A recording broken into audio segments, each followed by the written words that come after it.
muchas gracias. En esta ocasión los acompaño en este diplomado especializado para abordar uno de los temas que considero poco abordado, poco tratado, pero de amplia relevancia en el ámbito del derecho inmobiliario. ¿A qué tema me refiero? Al tema que está puesto en pantalla: vulneración del derecho de propiedad privado por normas de saneamiento legal de predios estatales. Este tema es uno que les permitirá hacer un repaso de las distintas clases que ya han visto a lo largo de este diplomado especializado de Derecho Inmobiliario, pero desde la perspectiva multidisciplinaria, en el sentido de que también en esta clase vamos a ofrecer una perspectiva incluso del derecho constitucional del derecho de propiedad. ¿Cuál es el ámbito de protección del derecho de propiedad privado y cuál es el alcance de determinadas normas de saneamiento legal de predios estatales que de alguna manera han permitido la vulneración del derecho de propiedad privado? ¿Y qué mecanismos de solución podríamos ofrecer frente a estas situaciones? La introducción básicamente es la que les acabo de comentar. Entre el año 1991, aproximadamente 92, hasta el año 2001, el Estado expidió una serie de normas a partir especialmente de decretos supremos y con las miras de buscar el impulso de las entidades estatales, permitiendo de que el Estado inscriba propiedad a nombre suyo sin acreditar propiedad.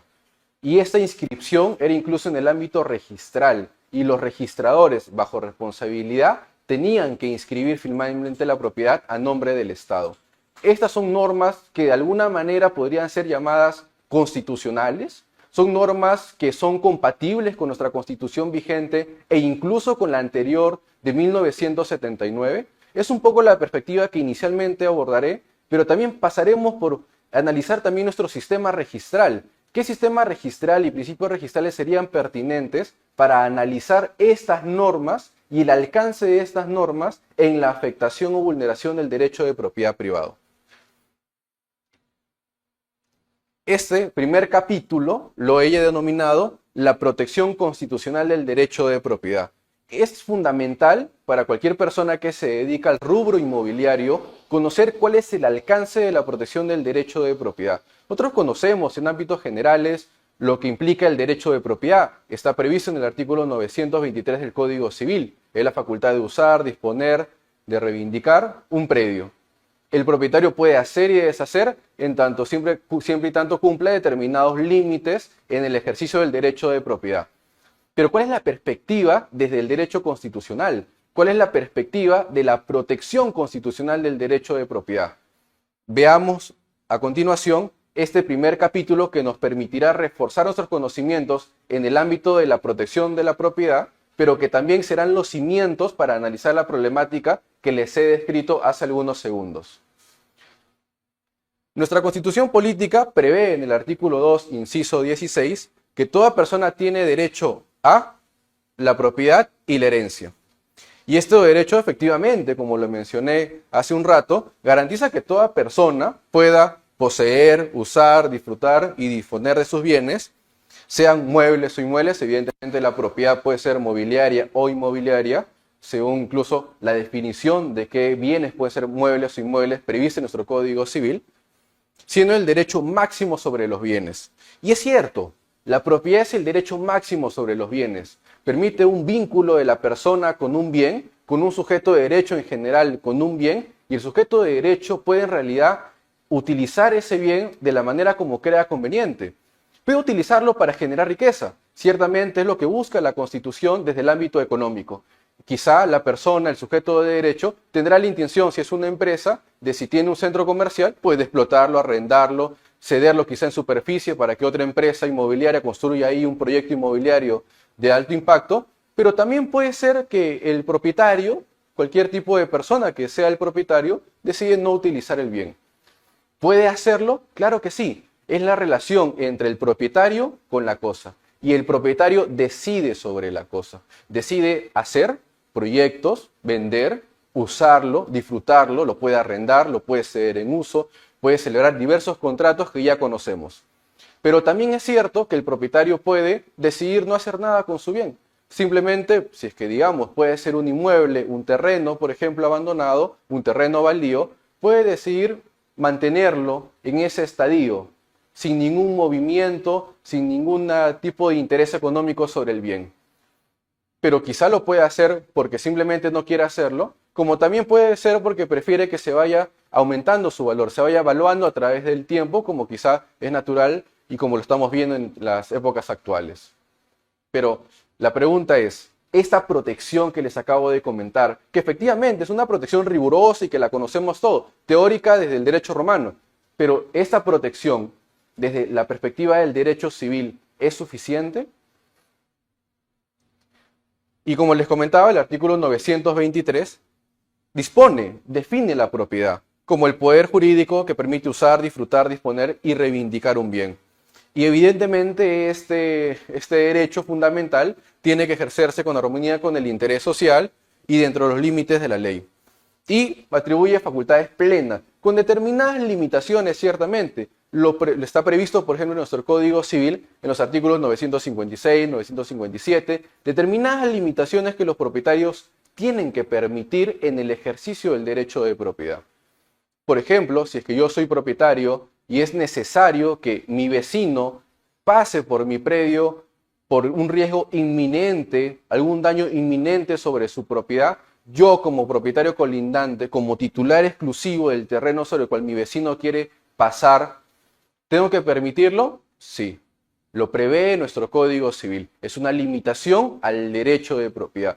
Son normas naturales que limitan el ejercicio del derecho de propiedad. Está previsto en nuestro Código Civil. Comúnmente son escenarios que se han presentado en la práctica. Pero ahora veamos la protección constitucional. El artículo 70 de la Constitución, y este artículo es fundamental para entender cuál es la protección y su magnitud del derecho de propiedad privado desde la perspectiva constitucional. Y no solo es este artículo, es lo que implica este artículo y por ello ahondaremos en básicamente la disposición normativa constitucional y su alcance en la protección del derecho de propiedad.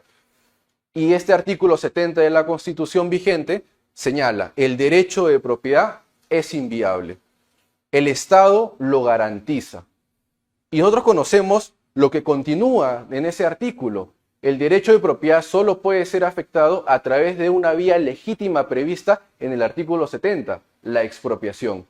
Por causa de seguridad nacional, previa norma o ley emitida por el Congreso y previo pago de justiprecio, solo es viable la expropiación y esto es la afectación legítima del derecho de propiedad.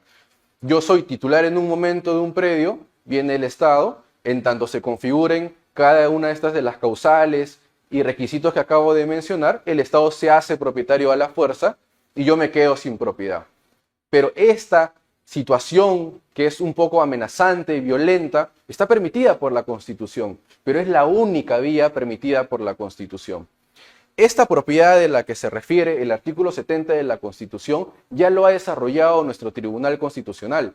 No es cualquier tipo de protección, no es cualquier tipo de norma que simplemente está escrita para ser leída y luego ser aplicada cuando presentamos algún proceso vinculado a la propiedad, sino que más bien esta protección es una protección constitucional que incluso cambia el entendimiento que tenemos usualmente los civilistas de lo que es el bien en materia de protección y sujeto a la propiedad. ¿Por qué? Nosotros tenemos la definición de bien mueble, de bien inmueble, tenemos un listado de artículos 885 y 886 de nuestro Código Civil. Y nosotros podemos encajar algunos bienes dentro de la configuración conceptual de nuestro Código Civil como bien mueble o como bien inmueble. Pero el artículo 70 excede las disposiciones normativas de nuestro Código Civil y más bien extiende, flexibiliza para entender de que el bien es cualquier interés patrimonial. Entonces, no solo es el derecho de propiedad sobre un bien.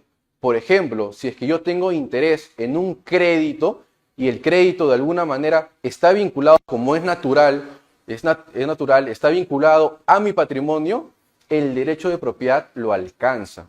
Es una extensión que es mucho más amplia de la prevista conceptualmente en nuestro Código Civil. No solo es el bien entendido como aquellos elementos o aquellos supuestos previstos en nuestro Código Civil, sino que la Constitución y ya desarrollado por el máximo intérprete de la Constitución, que es el Tribunal Constitucional, lo ha dicho. La propiedad se extiende a todo interés patrimonial. Y entre ellos, por ejemplo, encontramos, por ejemplo, un crédito. Por ejemplo, también la posesión no es derecho de propiedad, pero ¿acaso no está vinculado porque hay un interés patrimonial en el hecho y el contacto físico con un bien que estoy ocupando?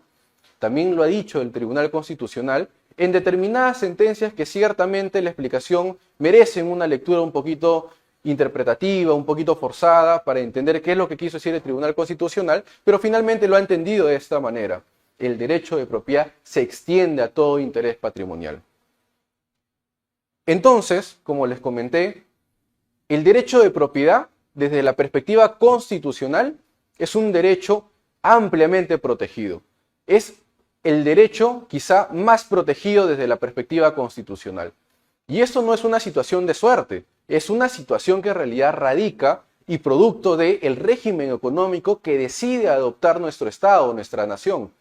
¿Y cuál es el régimen económico? Una economía social de mercado, que procura la generación de riquezas. Y no menos cierto, lo sabemos todo, es justamente la propiedad uno de aquellos elementos vinculados a la libertad del ser humano, vinculado a la dignidad del ser humano y que permite efectivamente la generación de riquezas y permite el desarrollo de los países.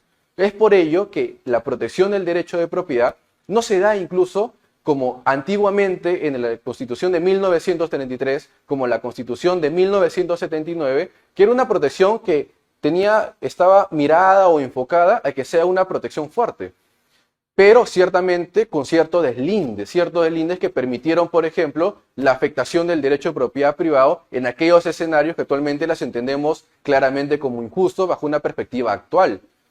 Esta Constitución cambió el eje, erradicó estas situaciones o imprecisiones conceptuales que estaban en la Constitución anterior y ahora únicamente en el artículo 70 permite la afectación del derecho de propiedad a partir de una figura jurídica que conocemos todos, que es la expropiación. Y la expropiación, lo tenemos acá puesto en diapositiva, requiere necesariamente que se acredite copulativamente 3 requisitos. La causa, que puede ser seguridad nacional o necesidad pública. Hay reserva de ley, es el Congreso quien tiene que emitir una ley que autoriza la expropiación. Y también el pago previo, la indemnización justipreciada, que tiene que ser en efectivo como prevé la Constitución. Entonces, veamos cada uno de estos elementos que considero que son elementos que tienen que ser leídos necesariamente desde una óptica rigurosa. No es simplemente analizar cada uno de los requisitos y decir, en general se cumple. Necesidad pública, hay un interés general y con lo cual quizá esta norma sí, efectivamente es una norma expropiatoria y legítima.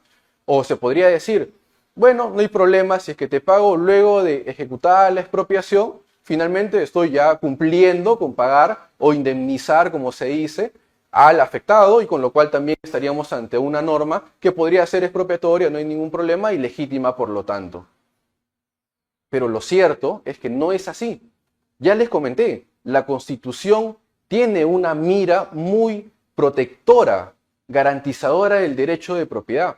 Y esto implica de que cada uno de los elementos que les mostré en la diapositiva anterior tengan que ser leídos desde la perspectiva constitucional y de una perspectiva rigurosa, en la cual el Estado no puede intervenir el derecho de propiedad privado si no es mediante algunas situaciones muy puntuales en las cuales rigurosamente se cumplen aquellos elementos previstos en el artículo 70 de la Constitución.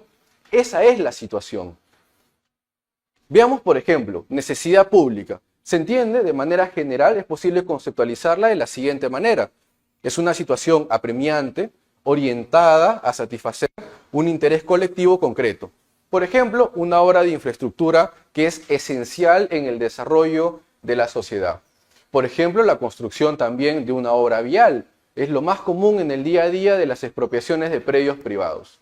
Especialmente bajo el ámbito del decreto legislativo 1192, que regula, es básicamente la ley marco expropiatoria para el trámite de expropiación o de trato directo, se utiliza especialmente para obras viales.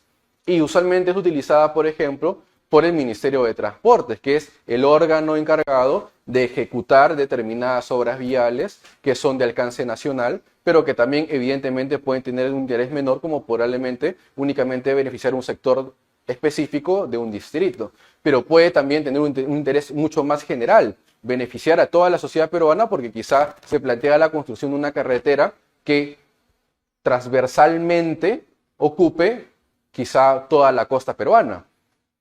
En general, la necesidad pública es entendida de esta manera. Pero también tenemos que entender que esta necesidad pública es el cambio de un concepto utilizado en la Constitución anterior, que es el interés social. Yo les comenté que nuestro Código Civil, artículo 923, señala que la propiedad se ejerce en armonía con el bien común y el interés social. Amplia discusión ha generado el hecho que la Constitución vigente, que es una Constitución que, como lo sabemos, se dio luego de nuestro Código Civil de 1984 y nuestra Constitución es de 1993, se señala pues que el concepto de interés social, que fue erradicado por la Constitución vigente, con lo cual generó una especie de derogación tácita. ¿De qué? Justamente del artículo 923 del Código Civil, en el extremo que señala que el derecho de propiedad se ejerce en armonía con el interés social. Pero, ¿por qué tanta discusión doctrinaria de entender o de concluir de que finalmente el artículo 923 del Código Civil fue derogado tácitamente, o que incluso sería viable en determinados escenarios judiciales aplicar el control difuso, siendo que la Constitución tiene un rango superior frente al Código Civil, y con lo cual el Código Civil tendría que interpretarse en armonía con la Constitución, que no prevé de ninguna manera este interés social como un concepto vinculado a la propiedad? ¿Por qué tanta discusión? Sucede, y eso lo saben quizá las personas que vivieron cuando estaba vigente la Constitución de 1979, que cuando la Constitución de 1979 señalaba el interés social como una de las causales que habilitaba la expropiación, esto generó que determinados sectores económicos de la sociedad permitieran o expidieran, promovieran normas expropiatorias que finalmente, bajo la consigna del interés social, únicamente facilitaban, promovían o satisfacían el interés de un sector muy determinado. Lo sabemos, por ejemplo, en el caso de la estatización de la banca. Lo sabemos, por ejemplo, en la emisión de las normas agrarias de aquellos tiempos. Incluso bajo la Constitución de 1933. Y fueron escenarios que dieron lugar a que la Comisión de Constitución y de Reglamento del Congreso Constituyente de la República, es decir, la Asamblea Constituyente que dio lugar a la actual Constitución, que está en vigor, al momento de conversar los constituyentes sobre cuál sería aquella regulación normativa que sería eficiente, que sería de alguna manera apacible o vinculada y armoniosa con la Constitución y con el nuevo régimen económico, hablaron justamente de cuáles serían las causales que habilitarían la expropiación. Y dijeron, el interés social es un concepto que tenemos que erradicar. Si leemos incluso el diario de debate de la Asamblea Constituyente, nos percataremos de algo muy interesante. Incluso habían constituyentes que en general la mayoría estaba de acuerdo con erradicar el concepto del interés social. Y muchos de ellos, en aquella situación de debate y de furor, pues dijeron de manera muy expresiva que el interés social había permitido situaciones abusivas. ¿Pero qué propusieron? Era tanto el interés de erradicar el concepto de interés social que finalmente ellos mismos proponían hacer un listado de cada una de las situaciones que únicamente permitirían que se genere una expropiación. Por ejemplo, obras de infraestructura. Por ejemplo, en general, obras vinculadas a la construcción de carreteras. Y ese tipo de proyectos que indudablemente entre los constituyentes no generaba dudas, que eran situaciones que claramente estaban habilitadas para que el Estado pueda legítimamente expropiar, afectar propiedad privada de manera legítima, serían aquellos escenarios y únicos y que de ninguna manera podía ser una lista abierta, sino era una lista cerrada propuesta por los constituyentes. Esta idea no prosperó, ciertamente porque no era conveniente para la redacción de la Constitución de 1993. No prosperó porque esa redacción era una redacción que, siendo una lista cerrada, impedía, por ejemplo, con el avance de la tecnología, que el Estado emitiera una norma expropiatoria y, en el fondo, en esencia legítima, pero que no cumpliese con estar en uno de los supuestos que los constituyentes proponían. Por ello es que dijeron, interés social erradicado. ¿Qué nos queda? Seguridad nacional y necesidad pública. Y esta necesidad pública, bajo el concepto incluso, utilizando esta palabra de necesidad pública, necesidad, un interés apremiante para satisfacer determinada situación pública, de interés general. Y es por ello que utilizaron el concepto de necesidad pública y el concepto también de seguridad nacional.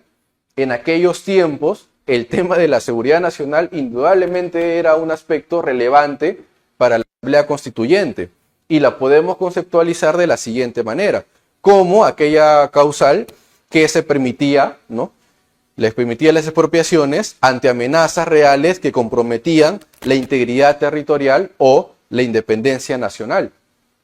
Es decir, si acaso habían escenarios de conflicto armado, por ejemplo, si acaso habían escenarios de terrorismo que evidentemente comprometían la seguridad nacional, estaba permitido para el Estado utilizar determinados predios, expropiarlos legítimamente, quedárselos, asumir la titularidad, el derecho de propiedad, se vuelve a un predio público, pero en tanto sea realmente útil y vinculado con la causal de seguridad nacional.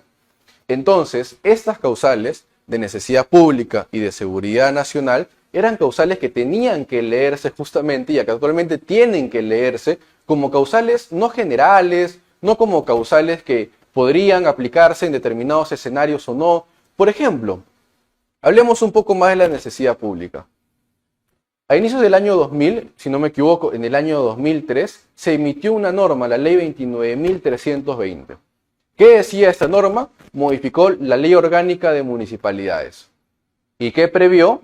Previó que se declaró de necesidad pública la expropiación de aquellos bienes que estén siendo ocupados de manera informal hasta el 30 de diciembre del año 2003.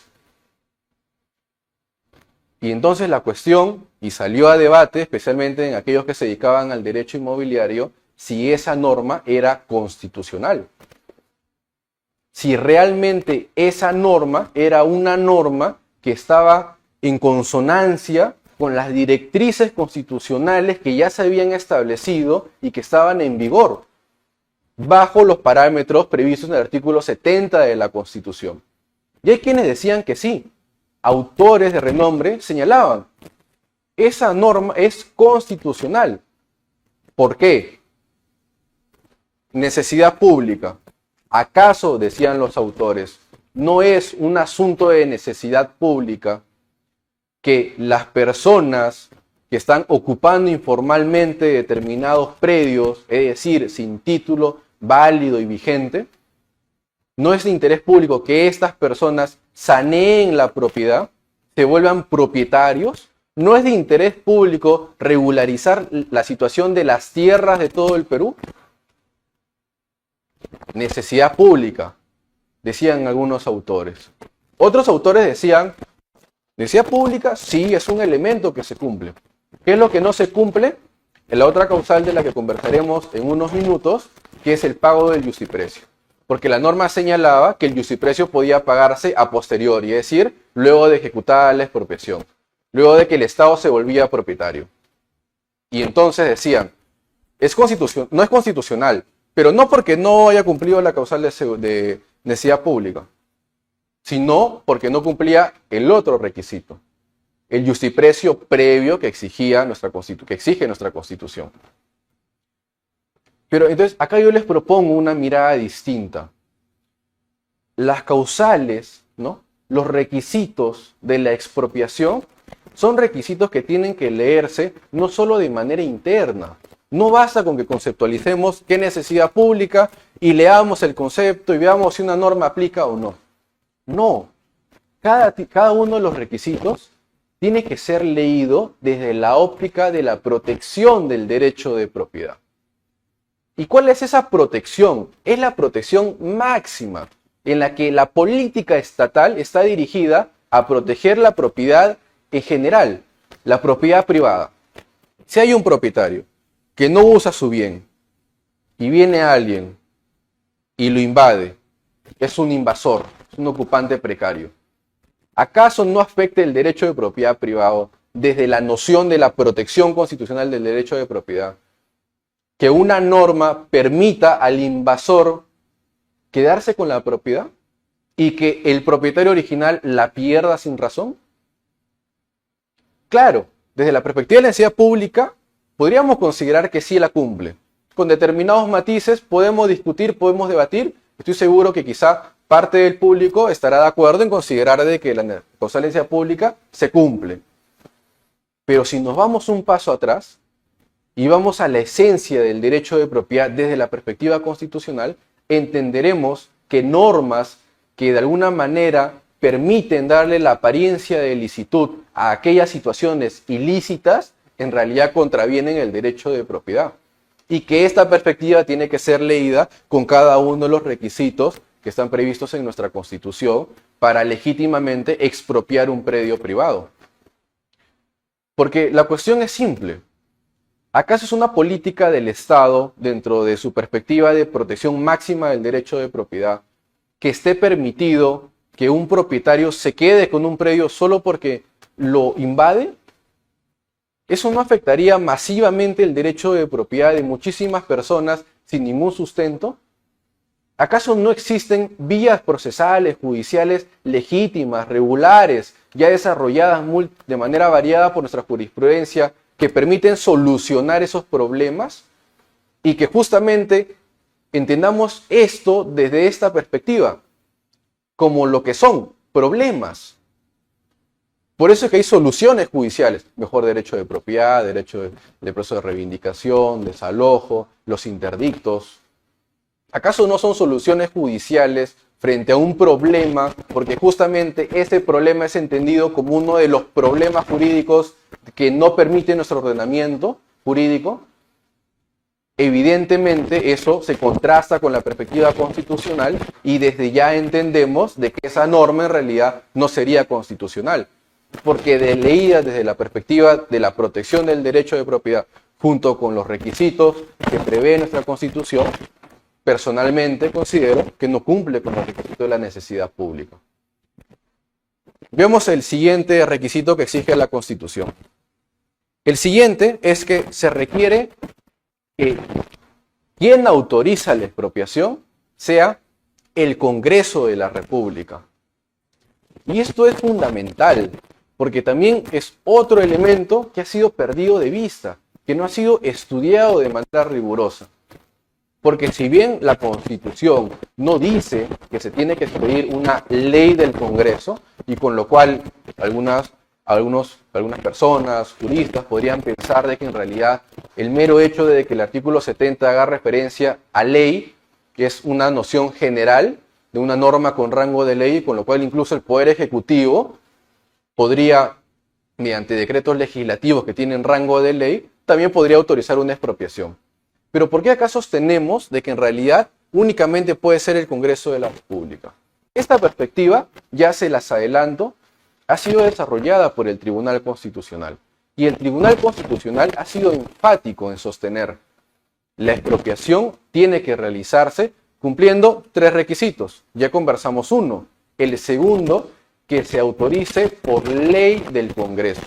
El Congreso es el único ente legítimo que puede autorizar una expropiación. ¿Y por qué solo el Congreso? Y el razonamiento puede ser múltiple. Creo que una de las principales razones es porque el Congreso, porque la expropiación y el derecho de propiedad es una situación de interés y de política nacional. Eso no queda dudas. Y el Congreso es representativo de la nación.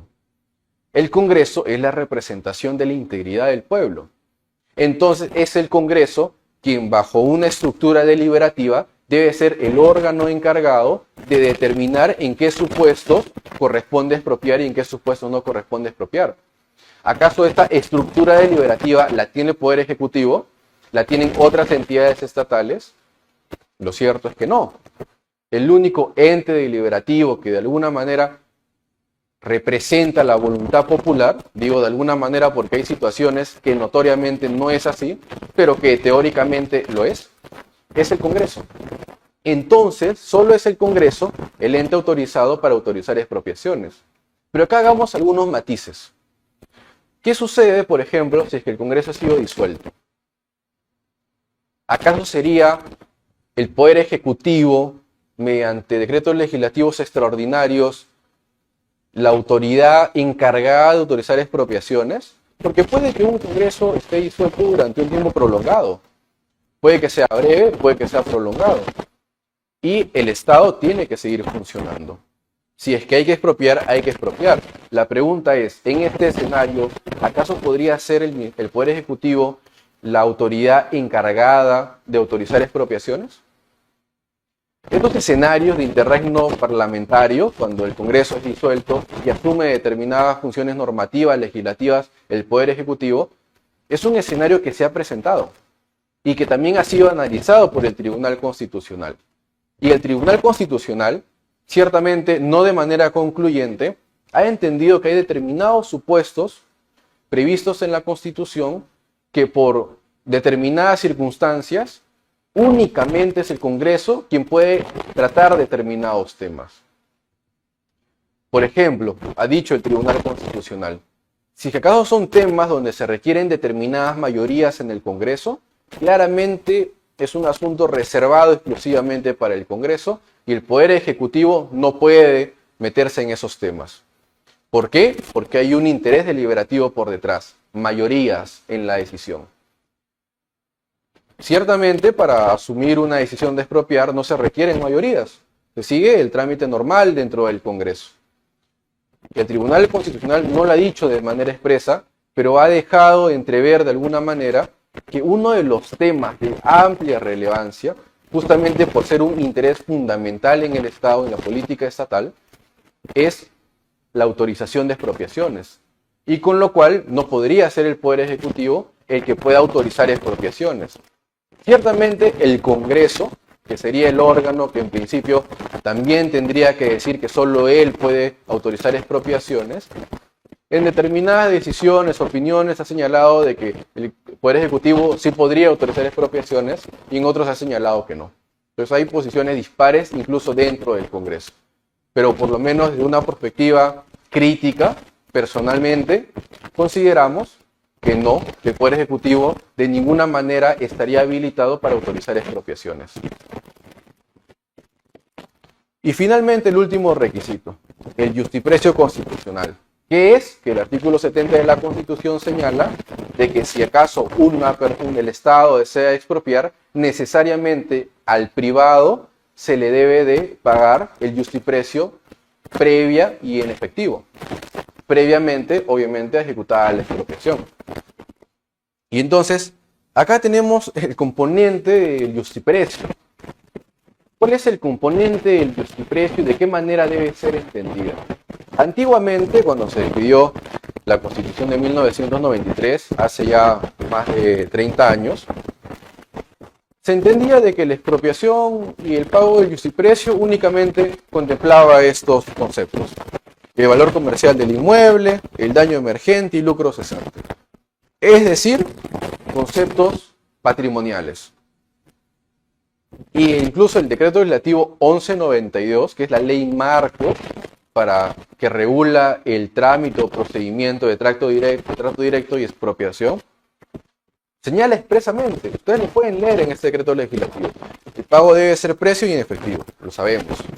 Cualquier restricción al daño extrapatrimonial es cuestionable constitucionalmente.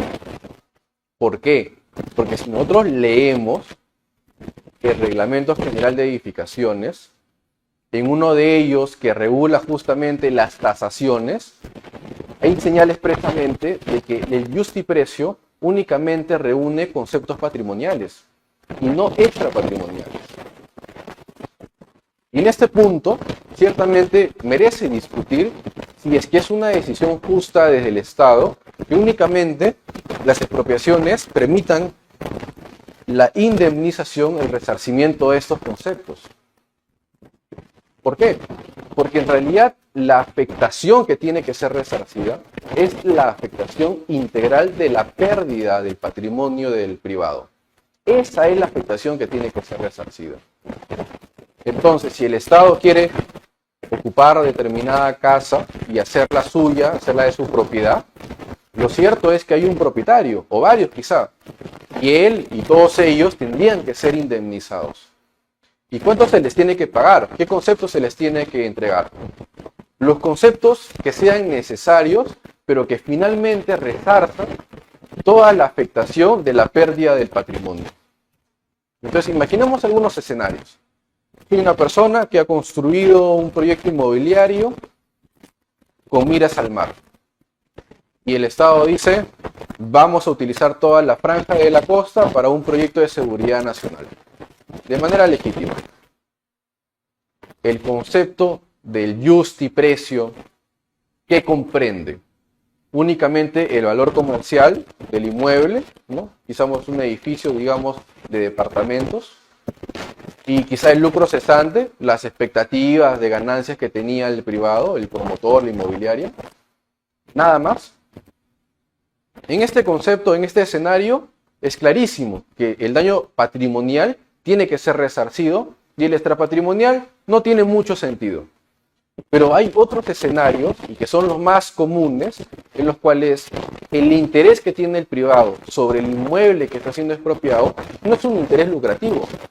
Puede ser que sea el lugar donde vivió la persona durante muchos años y compartió con personas muy queridas, y con lo cual lo mantiene en su propiedad justamente por ello, por un ánimo y sentimiento cercano con el inmueble.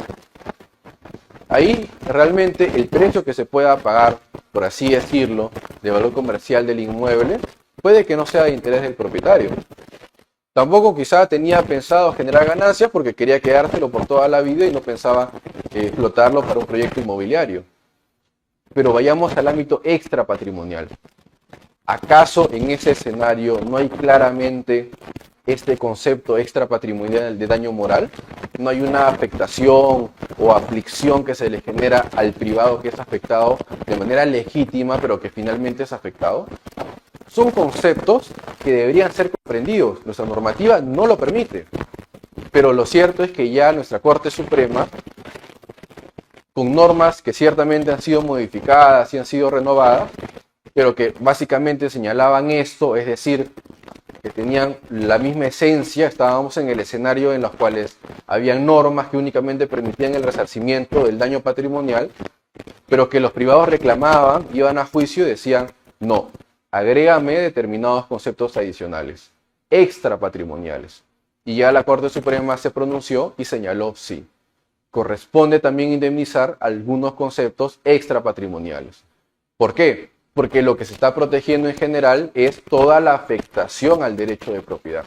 Y el derecho de propiedad y en general la afectación que se pueda generar por arrancar la propiedad del privado puede generar más conceptos resarcitorios más allá de los patrimoniales. Entonces, esta es la cuestión desde la perspectiva del justiprecio.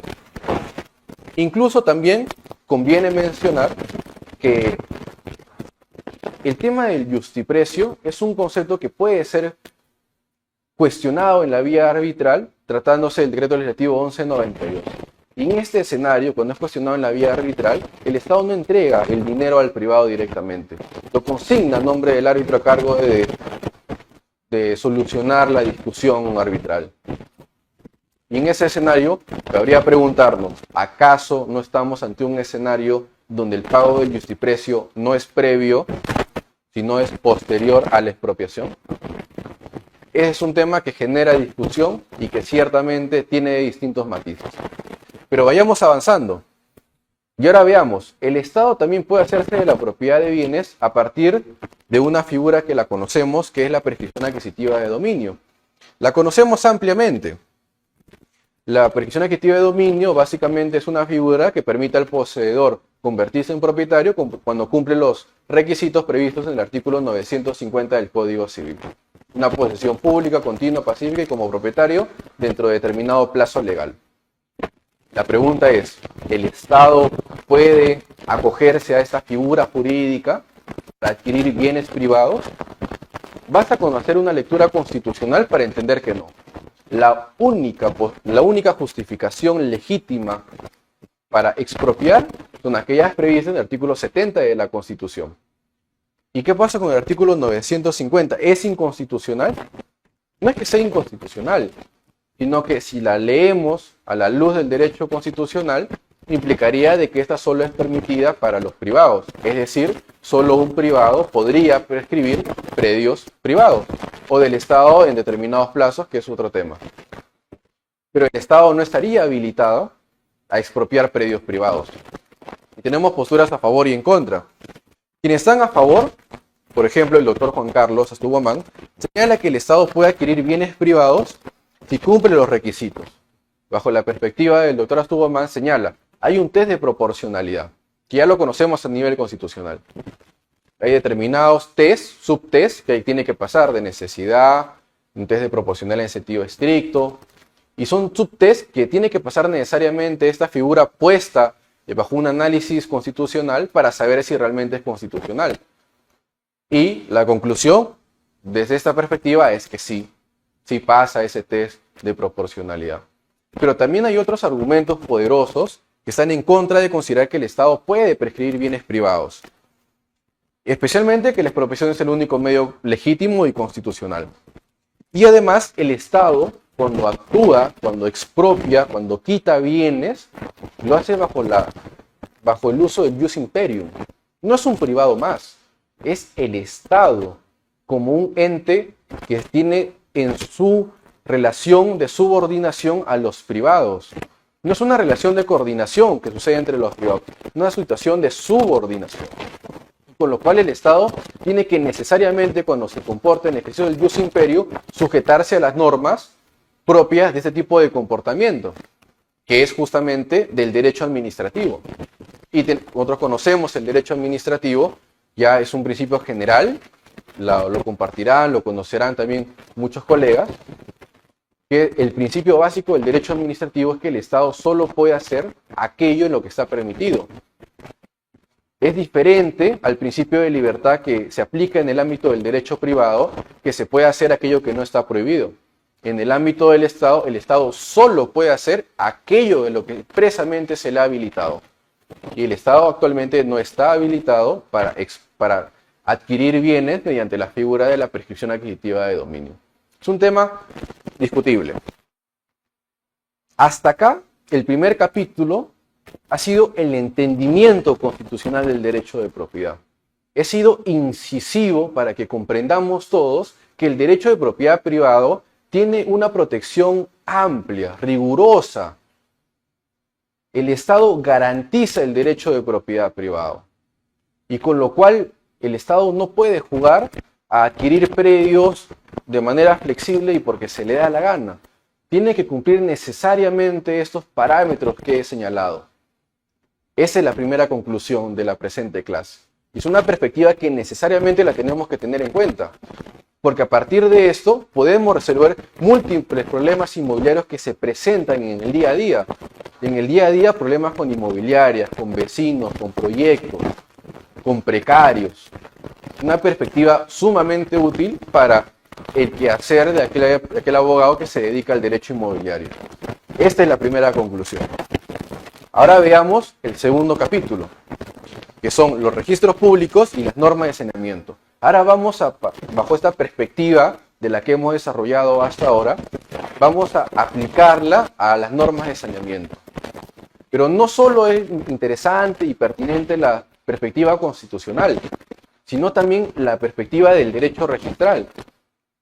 Ya lo sabemos todos, el derecho registral está íntimamente relacionado con el derecho inmobiliario, y con lo cual es esta perspectiva de también el derecho registral la que nos permitirá adentrarnos un poco más para entender si las normas de saneamiento legal de bienes estatales eran realmente normas legítimas para que el Estado adquiera la propiedad sin necesidad de acreditar titularidad. Repasemos un poco el ámbito registral. En primer lugar, hablemos de sistemas registrales de manera muy breve. Entiendo que este es uno de los temas que se ha abordado en una clase, con lo cual ahora podremos recordar algunos aspectos importantes dentro de lo que son los sistemas registrales. Tenemos el sistema declarativo y constitutivo. Esta bifurcación de sistemas registrales ya es conocida de larga data y con lo cual hasta ahora se mantiene y la seguiremos aplicando. Por lo pronto, de manera didáctica para entender los sistemas registrales de manera general y amplia. El sistema declarativo básicamente implica de que registros públicos únicamente da a conocer una situación preexistente. Así de simple. Entonces, la inscripción no crea el derecho, no lo genera, no lo convalida. Únicamente le da publicidad y oponibilidad en determinados escenarios. Y tenemos también el sistema constitutivo, donde señala, según el cual la inscripción es necesaria para el nacimiento del derecho real y brinda la máxima seguridad jurídica. Y el Perú tiene un sistema un poco mixto, ¿no? Un poco de acá, un poco de allá, pero eminentemente declarativo ciertamente. Veamos un poco más a detalle qué implica que el sistema registral declarativo propiamente implique de que no genera un derecho, no crea un derecho. El sistema declarativo parte de la premisa de que registros públicos, los registros en general, sirven para publicitar derechos, para ahorrar tiempos, para brindar seguridad en determinados escenarios de tráfico económico e inmobiliario. ¿A qué me refiero? Que registros permite, de si acaso hablamos del derecho inmobiliario, si un inmueble es transferido a otro, pues si un tercero tiene interés en comprarlo, que sepa quién es el propietario. No necesariamente porque se lo pregunta a una persona que tiene un papel, sino porque ese papel, además que da cuenta de que el propietario es la persona con la que está entablando una negociación, también ciertamente lo es a nivel registral. Y le da de alguna manera seguridad al interesado en que la persona con la que está hablando, de alguna manera, realmente es el propietario. Puede que no lo sea, ciertamente. Hay determinados matices y riesgos propios del sistema declarativo. Pero de alguna manera el Estado permite que el tráfico económico avance de manera ágil. Y entonces hay una persona que es propietaria, y lo sabemos nosotros desde el sistema incluso de transferencia de la propiedad inmobiliaria y el sistema de transferencia de la propiedad mobiliaria. Desde la perspectiva mobiliaria, eso lo conocemos, regulado en nuestro Código Civil, es propietario a quien se le entrega el bien. Y desde la perspectiva inmobiliaria, es propietario en tanto exista la obligación de enajenar, que de manera un poco extraña la redacción, pero finalmente es, si yo digo que te entrego la propiedad, ya eres propietario. Entonces basta la mera voluntad, el consentimiento, la concurrencia de voluntades de que la propiedad está pasando del vendedor al comprador, del transferente al adquirente, para que el adquirente sea el propietario.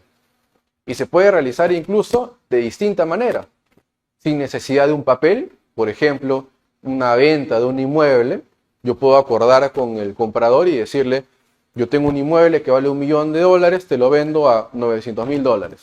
¿Me lo compras? Sí. Perfecto. Cerramos trato, tienes que pagarme en determinado plazo. El adquirente ya se volvió propietario. Ciertamente la voluntad de las partes puede matizar estos acuerdos, porque también las partes podrían prever determinados pactos, por ejemplo, de reserva de la propiedad. No eres propietario hasta que me pagues el precio. Claro, lo prevé la ley, artículo 949 del Código Civil. La sola obligación de enajenar determinado predio hace a este propietario del inmueble, salvo pacto en contrario o disposición distinta de ley. Claro, los privados pueden pactar en contrario. Pueden decir, ya, yo te hago propietario, pero lo sujetamos a una condición suspensiva. ¿Qué condición suspensiva? La que las partes acuerden. Que primero me pagues el precio, puede ser una condición suspensiva. Que primero sanees la propiedad, si es que acaso es un terreno que necesita ser habilitado. Las partes pueden acordar en qué momento el adquirente se vuelve propietario. Pero en amplios términos y de manera general, el acuerdo basta para que el adquirente se vuelva propietario.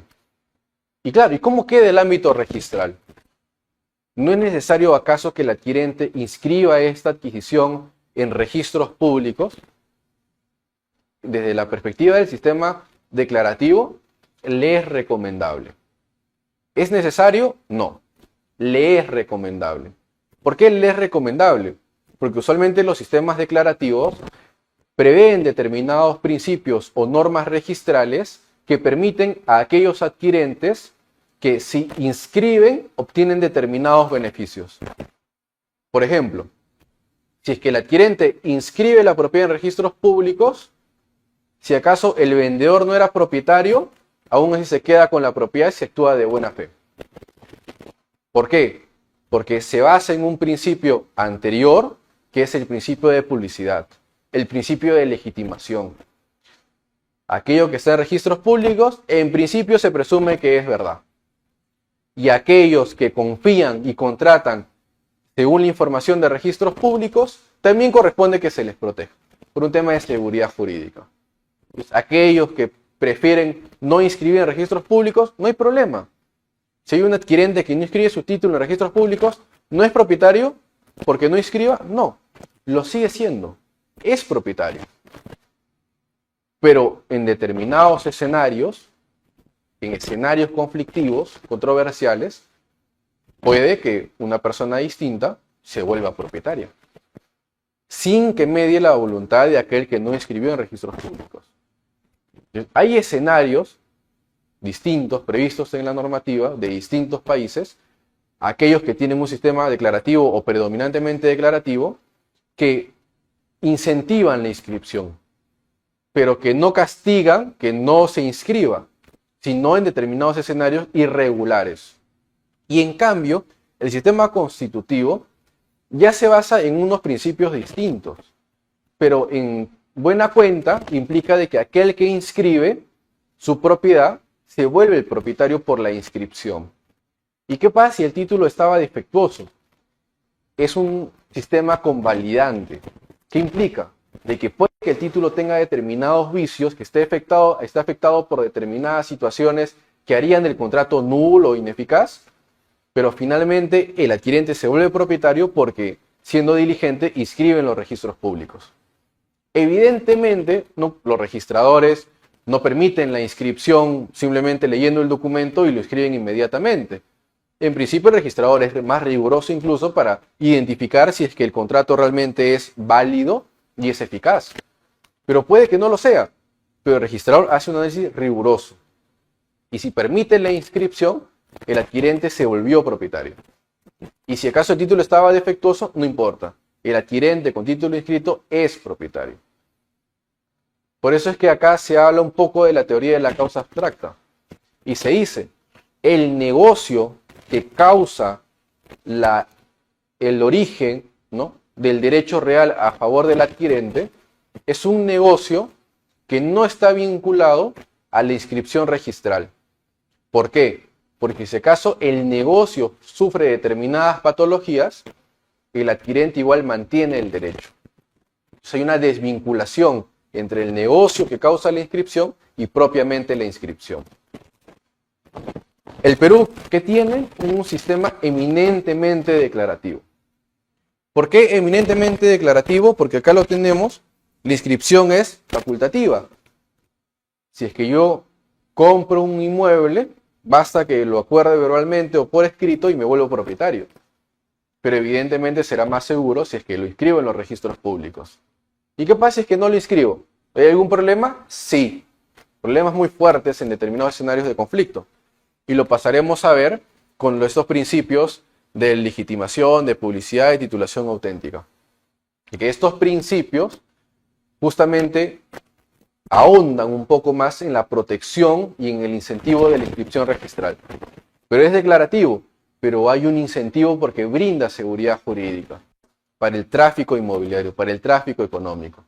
Le es más rentable, le es más fácil, le es más útil al Estado que todo se publicite en registros públicos para que sea más eficiente. Porque imaginemos el escenario en el cual no existirían los registros públicos y una persona desea adquirir un inmueble. La persona, el interesado, tendría que hacer una amplia labor investigativa para saber si realmente la persona con la que está contratando es el propietario. Uno de los elementos concluyentes podría ser la posesión. Pero ¿qué pasa si es que es un terreno? ¿Cómo sé que realmente la persona que se para al costado del terreno y me dice yo soy el propietario, te lo vendo, es realmente el propietario? Necesariamente el interesado tendrá que hacer una labor sumamente investigativa, ardua y onerosa para lograr identificar quién es el propietario y con un amplio margen de error. Porque incluso puede ser que el que ocupa no sea el propietario. La situación, por ejemplo, del arrendatario, la situación, por ejemplo, de los invasores, de los precarios. Y en esos escenarios, ¿qué hacemos? ¿Cómo brindamos seguridad?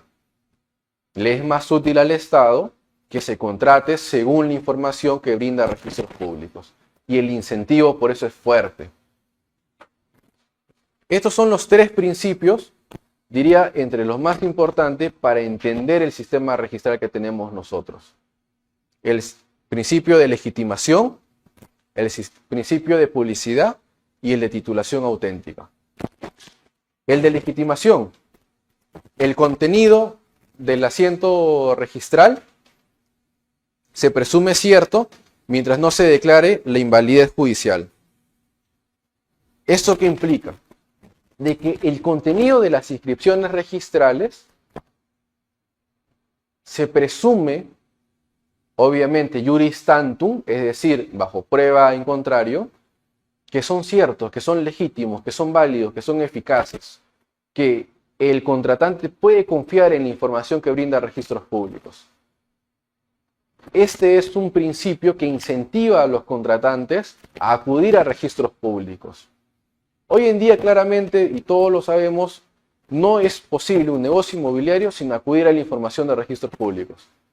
Y sin un examen detallado y riguroso de los asientos, títulos archivados, de la partida matriz, en general, la revisión de registros públicos y todas las partidas vinculadas al trato inmobiliario que estemos haciendo. Porque lo incentiva el Estado. El principio de legitimación señala eso. Tú presume que ese asiento es válido. Presume de que el propietario inscrito realmente es el propietario. Porque esto te permite a ti confiar en que el propietario con el que estás contratando, en tanto coincida con el propietario registral, realmente es el propietario. El principio de publicidad. Se presume, sin admitirse prueba en contrario, que todos conocen las inscripciones. Y esta es una ficción legal muy importante. Ficción legal porque realmente no conocemos todos los contenidos de las inscripciones registrales. Es imposible pensar que todos conocemos la múltiple y variadas inscripciones registrales, incluyendo títulos archivados, de todos los registros que comprenden los registros públicos nacionales. Es imposible. Estamos ante una ficción legal, un hecho que no es lógico, que materialmente no es verdadero, pero que el Estado lo hace verdadero, lo entiende verdadero, genera la ficción legal de que todos conocemos, sin admitir prueba en contrario, de que realmente conocemos todas las inscripciones registrales. Básicamente por incentivar ¿qué? La diligencia de los contratantes. Y son los contratantes entonces quienes van a aceptar los asientos registrales, los títulos archivados, justamente bajo la idea de que son reales, que son verdaderos.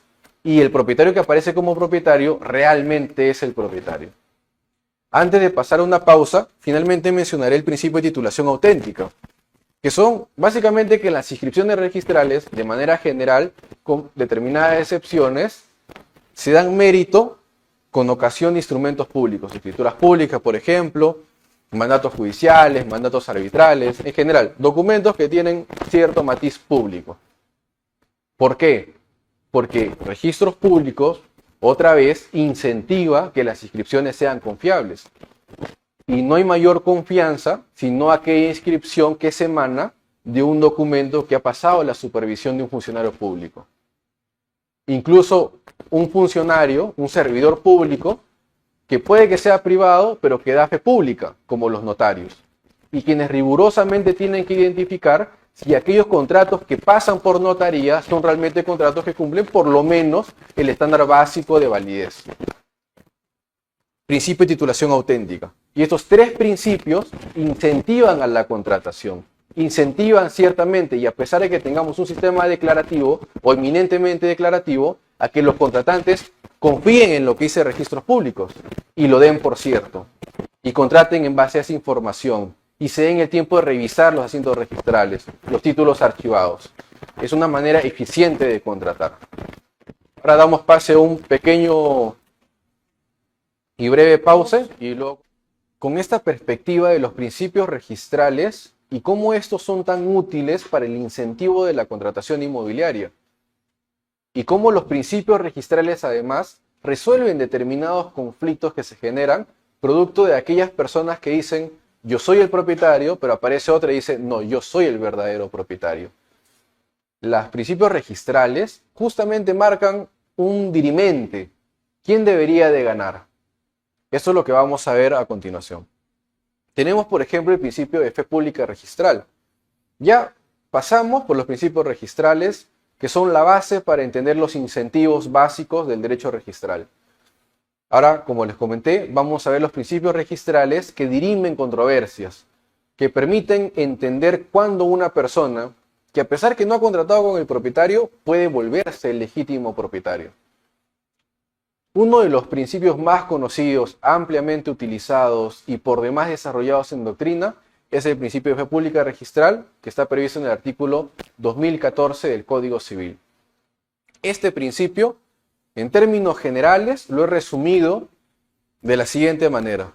Protege al tercero que adquiere de buena fe a título oneroso basándose en el registro. De manera muy general. Lo cierto es que hay más requisitos. El artículo 2014 señala de que el adquirente debe cumplir determinados requisitos. Uno de ellos es que obre de buena fe. Lo sabemos, es el elemento más importante de la fe pública registral. Pero no solo que actúe de buena fe, que el defecto registral, el defecto que justamente se da porque registros públicos no publicitan la situación real, por ejemplo, que el adquirente no está contratando con el propietario, pero que este defecto no aparezca en los registros públicos, que este defecto no aparezca en los asientos ni los títulos archivados, y con lo cual evidentemente dé lugar a que el adquirente no lo pudo conocer bajo una diligencia en la revisión de los documentos registrales. El otorgante debe tener facultades suficientes, es decir, si es que estás adquiriendo propiedad, hablando de que el derecho en juego sea el derecho de propiedad, porque puede ser otros adicionales, el artículo 2014 no restringe al derecho de propiedad, pero comúnmente se aplica para el derecho de propiedad. Entonces el adquirente, el que quiere adquirir derecho de propiedad, el que inscribe derecho de propiedad, contrata con aquel que realmente tenga legitimidad para transferir propiedad, según registros públicos. Y entonces aparece que una persona A es propietaria registral.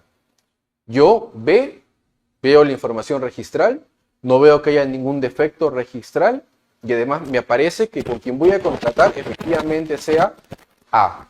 Y contrato con A. Estoy contratando con la persona que legítimamente tiene las facultades para otorgarme el derecho de propiedad. Y finalmente que el adquirente inscriba el derecho que está adquiriendo. Puede que yo tenga buena fe, puede que el defecto registral no sea visible a nivel registral a pesar de que yo he revisado registros públicos íntegramente. Y puede también de que haya contratado con quien aparece con facultades suficientes para otorgarme el derecho que estoy interesado en adquirir, el derecho de propiedad. Pero no inscribí. ¿Me protege la fe pública registral? No.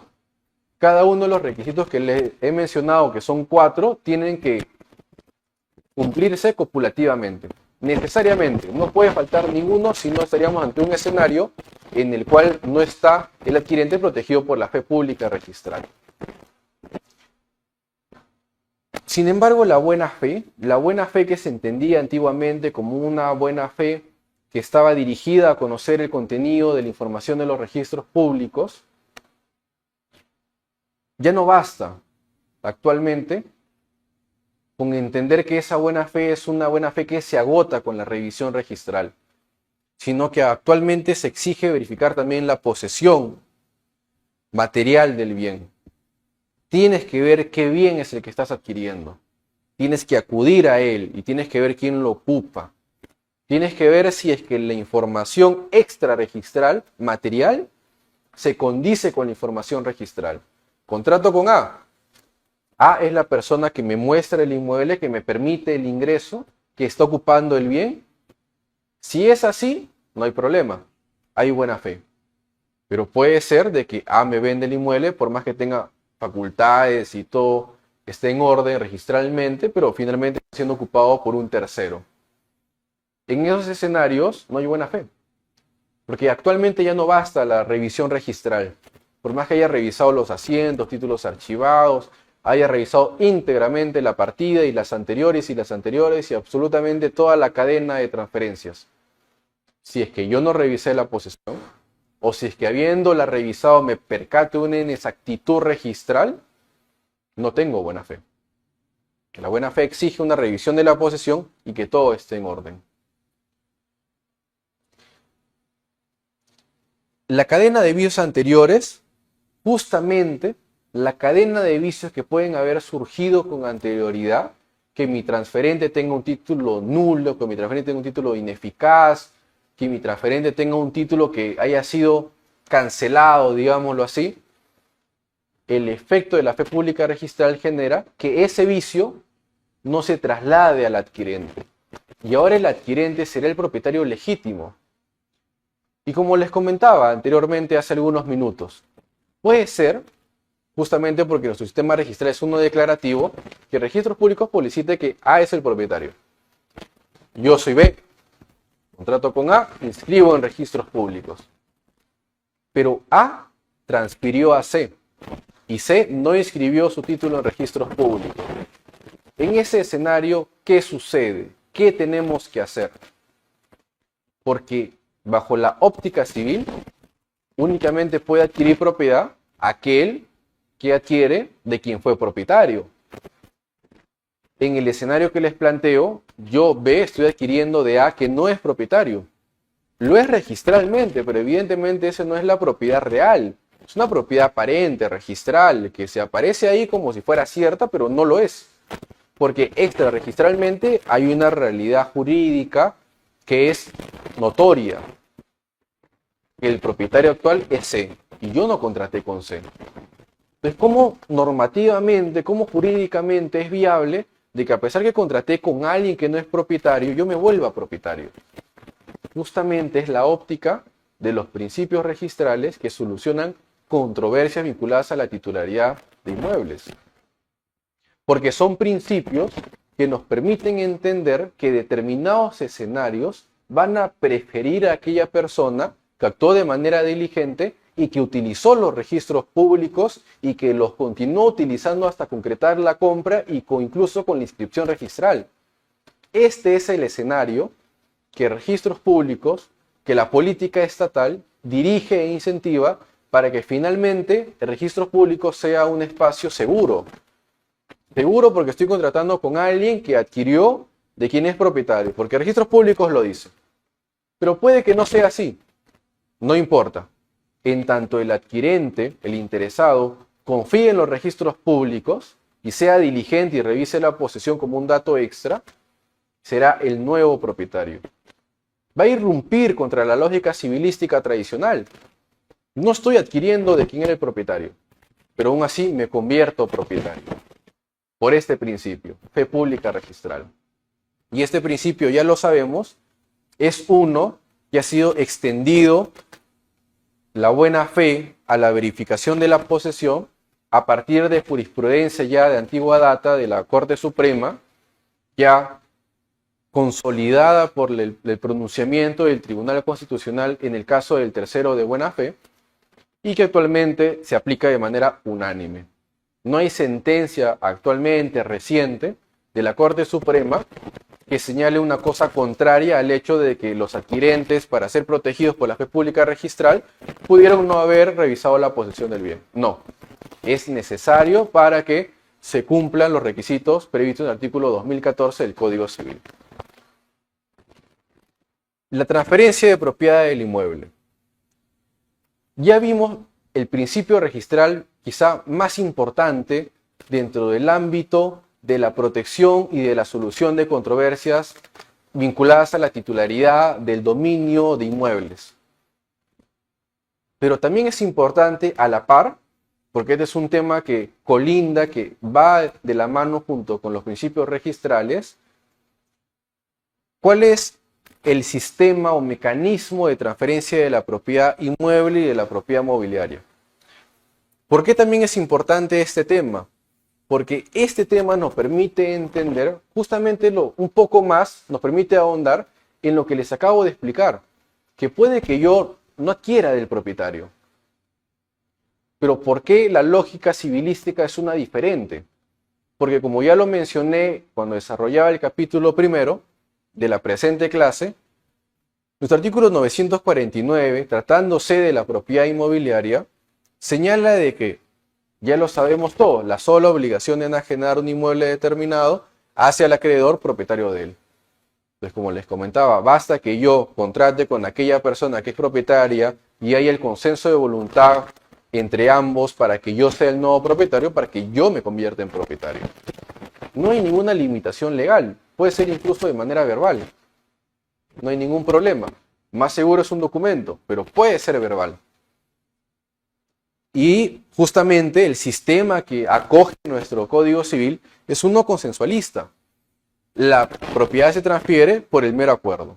Hay consenso, hay transferencia. No más, a menos que las partes limiten la transferencia a un momento posterior o sujeto a algunas modalidades del acto jurídico. Pero la inscripción es vital para la oponibilidad ante terceros y resolver conflictos de concurrencia. Y esto es fundamental. Esta es la óptica civilista. Pero a nivel registral tenemos una perspectiva distinta, que mira esta óptica y dice, efectivamente, es así. En principio, yo solo puedo adquirir de aquel que fue propietario. Pero registralmente, por el incentivo y el funcionamiento del tráfico inmobiliario, es preferente que se siga contratando confiando en la información registral. Y por ello es que irrumpe con esta norma y se hace propietario a alguien que en principio no adquirió del propietario. Y este principio de fe pública registral recobra especial importancia, porque este principio permite que aquel que adquirió de alguien que no era propietario, aún así se vuelva propietario. Y aquel que sí adquirió del que era propietario, pierda la propiedad. Y ahora vayamos a las normas de saneamiento. Este justamente es el objeto de estudio, de análisis. Ya hemos planteado las herramientas que nos permitirán analizar estas normas de saneamiento legal de inmuebles del Estado.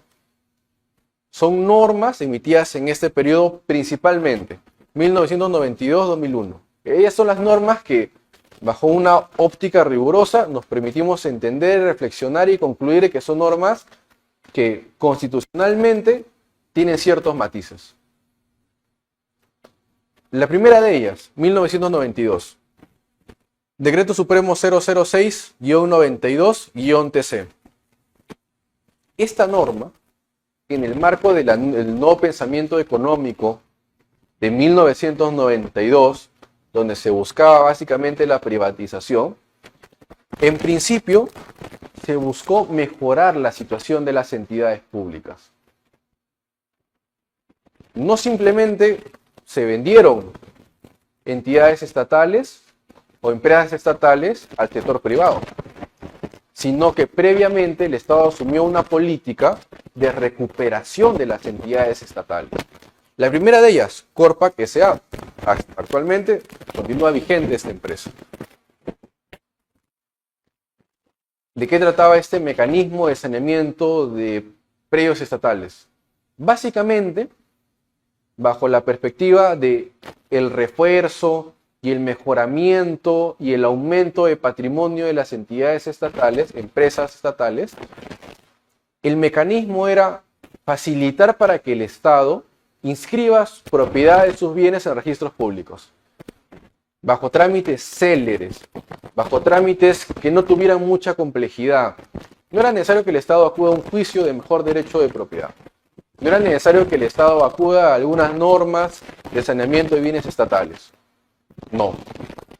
El Estado podía acudir a estas normas, en primer lugar, Corpac, para ese tiempo del año 92, y a Corpac únicamente le exigía, si que Corpac tenía un inmueble que estaba ocupando, y decía, preséntame una declaración jurada del autovalúo. Quiero ver que municipalmente está a nombre tuyo.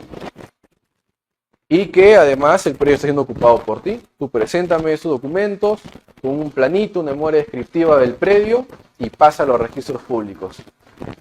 Se publicita en la partida registral, se publicita en el Diario El Peruano, pasan 30 días, nadie se opone judicialmente y se inscribe la propiedad a nombre de Corpac, del predio que Corpac decidió que era suyo.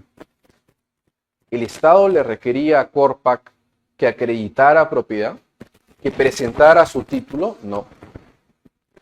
Corpac era el propietario de los predios que finalmente se inscribieron a su nombre, no lo sabemos. ¿Pero por qué no lo sabemos? Porque el Estado no lo exigía.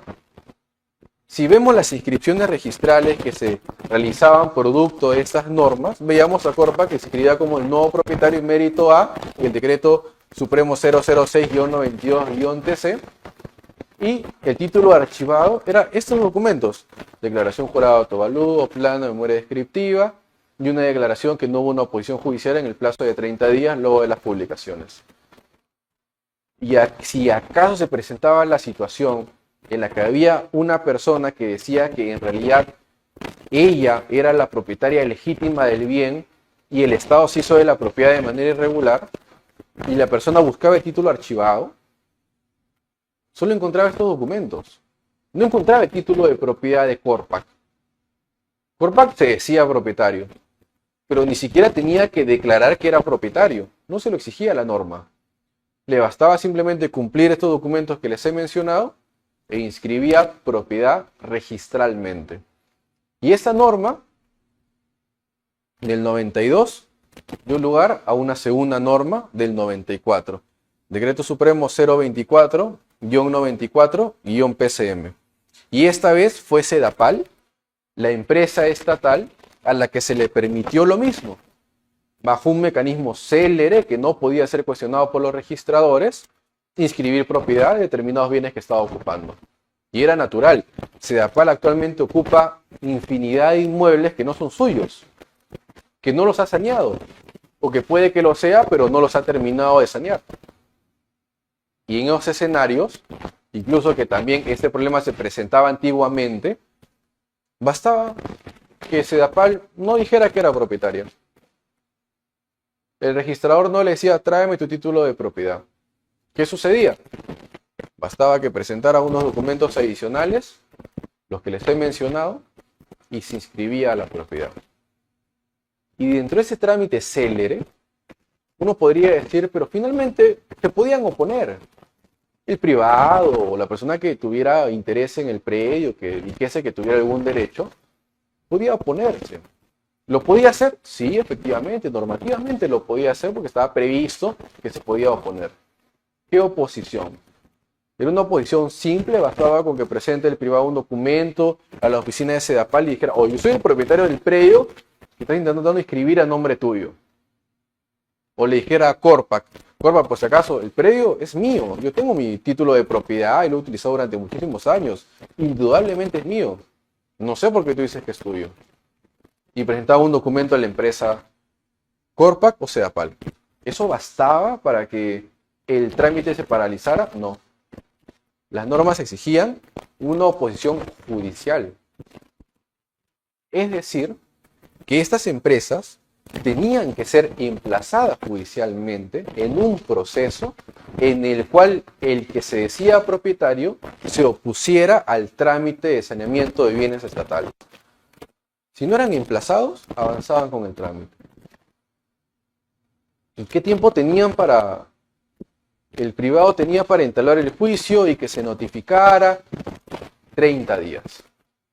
Lo que además de que nos genera la pregunta de qué tipo de proceso tenía que iniciar el privado, porque no hay ninguno regulado en ninguna norma que te permita a ti notificarte de una oposición, donde no buscas una sentencia, simplemente hay una oposición y se te notifica la oposición judicialmente.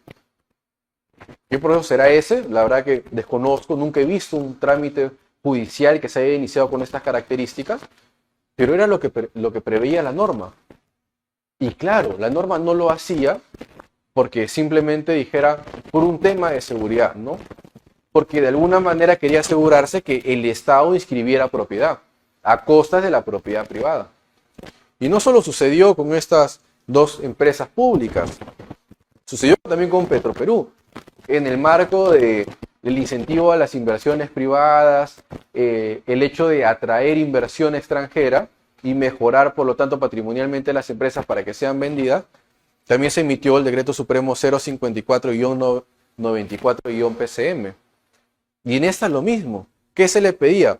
Declaración jurada y una memoria descriptiva, planos, se presentaba a registros públicos, se publicaba en el diario peruano, pasaban 30 días, nadie se oponía judicialmente, se presentaba, ahí justamente va la declaración jurada de que nadie se ha opuesto judicialmente, que Petroperú no ha sido emplazada judicialmente con una oposición de un privado.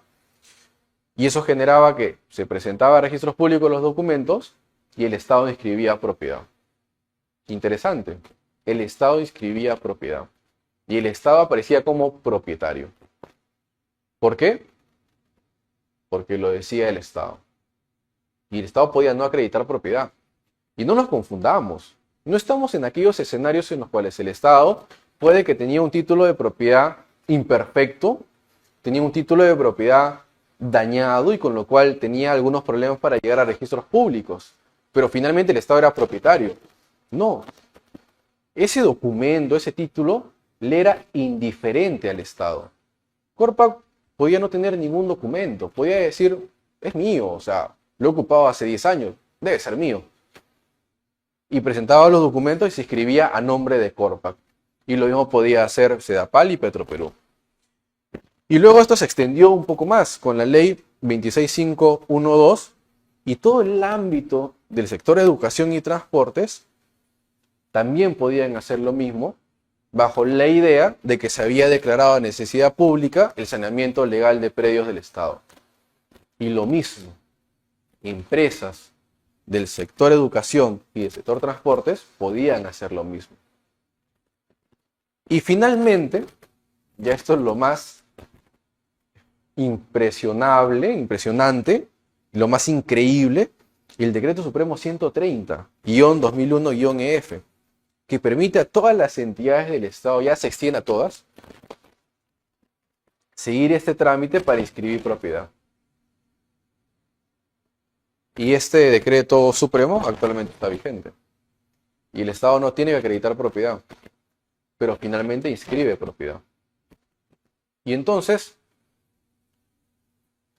veamos esta norma que quizá es una norma que tiene una mayor extensión y alcance, ¿no? Esta faculta a todas las entidades públicas a realizar saneamiento técnico, legal y contable de sus inmuebles. Porque esa era detrás la esencia o el fundamento que señalan todas estas normas. El fundamento es que el Estado sanee sus predios, para que contablemente todo esté solucionado, esté identificado cada uno de los predios, sepa cuál es el patrimonio de cada entidad, listo. La entidad está totalmente libre, limpia. El patrimonio está completo. Pero tenemos un aspecto crítico, que es el aspecto crítico de la presente clase. Esta norma permite la inscripción a favor del Estado, aun cuando la entidad solo ejerza posesión, sin contar con títulos de dominio. Según esta norma, basta que el Estado esté ocupando el inmueble y se inscribe la propiedad a nombre del Estado. Pero ¿puede acaso una norma jurídica, como esta de acá, ser título de propiedad suficiente a favor del Estado para privar la propiedad privada? Y el problema principal que generaba esta situación, en términos generales, el Estado inscribió la propiedad en registros públicos. ¿A quién le podría importar? En general, a nadie. Pero ¿a quién sí? Al propietario. Y lo más grave era de que se inscribía la propiedad a nombre del Estado, aun cuando registralmente ya había un propietario. Había un privado cuya inscripción de su titularidad estaba ahí, plasmada registralmente. Y al Estado no le importó. Y no le importa. El Estado inscribe propiedad. ¿Y eso qué genera? Duplicidades de partidas, justamente. Ese es el escenario que se presenta cuando el Estado dice yo soy propietario y se inscribe. Pero sobre el mismo bien, un privado ya era propietario. En otra partida. Y tenemos duplicidad de partidas. ¿Cómo solucionamos estos escenarios? Veamos. De manera general, para comprender estos escenarios de duplicidad de partidas, que es un término un tanto técnico, que entiendo ya se abordó en clases anteriores, pero lo podemos repasar. ¿Qué es la duplicidad de partidas?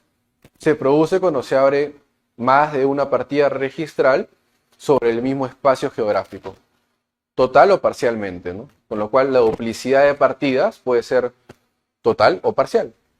Puede ser de que el predio y dentro de él, o sea, que está inscrito en una partida registral y dentro de él hay una sección que además está escrita en nombre de otra persona distinta en una partida diferente.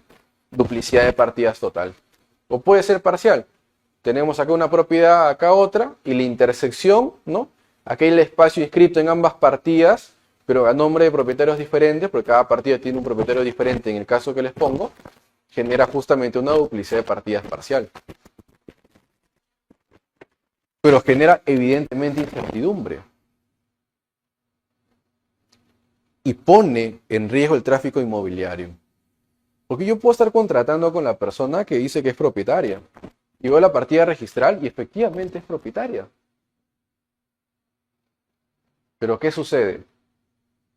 Ya si es un proyecto más grande, de mayor envergadura, tramito un certificado de búsqueda catastral, que básicamente arroja la información de qué partidas inscriben determinado espacio geográfico. Y arroja quizá mediante un estudio de catastro, quizá arroja de que el mismo espacio está inscrito en dos partidas. Pero esto no es común. Cuando uno compra una casa o un departamento, no es común que se tramite este certificado. Y además, el área de catastro, actualmente en registros públicos, está desactualizado. Eso ya lo sabemos todos. Justamente la duplicidad de partidas, no solo por el problema que les estoy desarrollando en la presente clase, sino más bien de antigua data, ya sabemos que era un problema que ha generado el Estado. No solo con el Estado, entre privados. Y entonces el Estado inscribía propiedad a nombre de una persona en una partida y luego el mismo espacio en otra partida. ¿Por qué? Porque antiguamente el Estado no tenía las herramientas tecnológicas suficientes para identificar exactamente qué predio se estaba inscribiendo y en qué lugar. Y lo sabemos nosotros, que si revisamos títulos antiguos y vemos el plano, no hay planos con coordenadas de predios inscritos en el año 1900, 1910, 1920. En aquellos tiempos no se inscribía con un plano con coordenadas. Veíamos ahí un polígono. Y con ese polígono ya sabíamos aproximadamente dónde está. Y eso ha generado que actualmente este plano no permite identificar si realmente el espacio que estoy haciendo en consulta con el área de catastro se superpone o no con ese plano, con ese polígono. Y actualmente los resultados de un certificado catastral no son fiables. Y lo dice Catastro cada vez que emite un certificado catastral. La data del área de catastro está en permanente actualización, ¿no? Con lo cual los resultados no son definitivos. Porque es así, esa es la situación. Y veamos las soluciones, porque duplicidad es la más recurrente y conflictiva, quizá es la duplicidad de partidas con títulos incompatibles. Pero hay más tipos de duplicidad de partidas. Idénticas y compatibles. Idénticas, que son cuando tenemos una partida que inscribe determinados actos. Imaginemos inmatriculación, compraventa, donación. Pero el número de partida es número X. Otra partida distinta, una partida Y. ¿Y qué inscribe? Inmatriculación, compraventa, donación. Lo mismo. Y acá el que inmatricula y el nuevo adquirente y el actual titular registral son los mismos que los que están acá. ¿Pero por qué sucede eso? Error registral. Ha pasado. Especialmente sucedía cuando se generaban dos partidas porque el predio no se sabía si estaba en competencia de una oficina registral o la otra, porque hace algunos años, pues, la delimitación de las oficinas registrales no era muy precisa y se generaban dos partidas. Y el propietario tenía dos partidas sobre el mismo bien, pero eran partidas idénticas. Entonces, el titular de la partida X era el titular de la partida Y.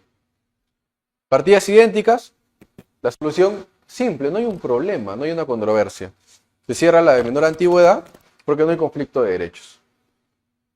Puede suceder de que también se generaban dos partidas. Era el escenario común hace algunos años.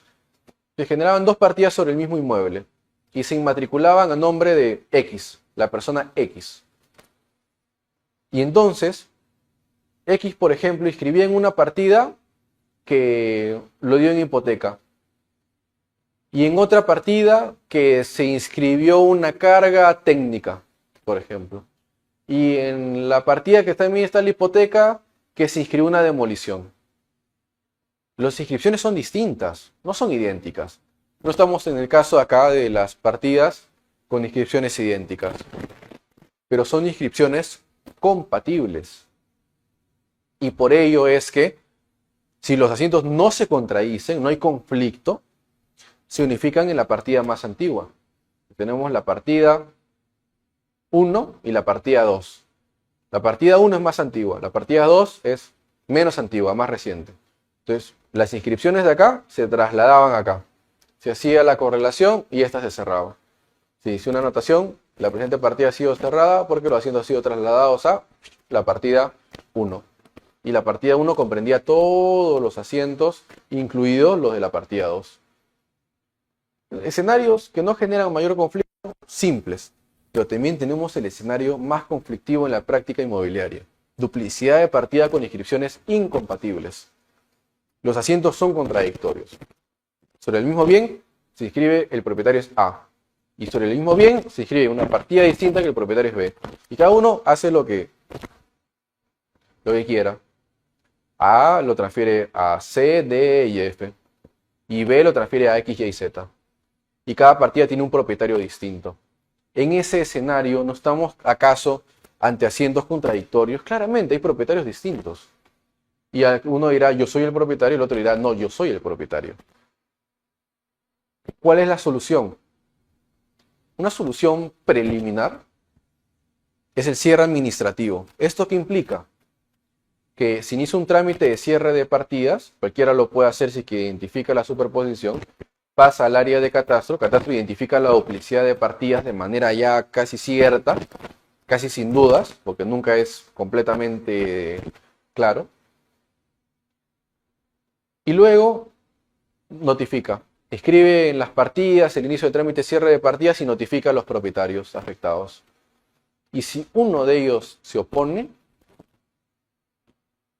culmina el trámite de cierre de partidas y ambas partidas están vigentes. Si nadie se opone, continúa el trámite, vence el plazo y se cierra la partida menos antigua. Pues yo les dije, es una solución preliminar. ¿Por qué? Porque se cierra la partida menos antigua, pero no de manera definitiva. No implica que el propietario de la partida menos antigua que fue cerrada no sea el verdadero propietario. Esto va y se discute en el ámbito judicial. No hay ningún problema. Él puede que sea el verdadero propietario, pero de manera preliminar, de manera provisoria, no se permite de que se sigan escribiendo actos jurídicos en la partida que fue cerrada. Y de esa manera, por lo menos registralmente, pues tenemos una partida que es la más antigua y que de alguna manera se entendería pues que es la partida que está bien. Esa es la situación. Y finalmente, si es que digamos que hay una oposición, que es una oposición que el Reglamento General de Registros Públicos dice que es una notificación con ciertos fundamentos, pero lo cierto es que en términos generales basta con que te opongas para que culmine el trámite. Basta con decir, yo soy el propietario, acá tengo mi partida y tengo mi título. Registros Públicos ve que hay una oposición que tiene ciertos fundamentos, culmina el trámite de cierre de partida, ninguna partida se cierra. Hay un conflicto, ya lo saben los propietarios involucrados. Van a la vía judicial.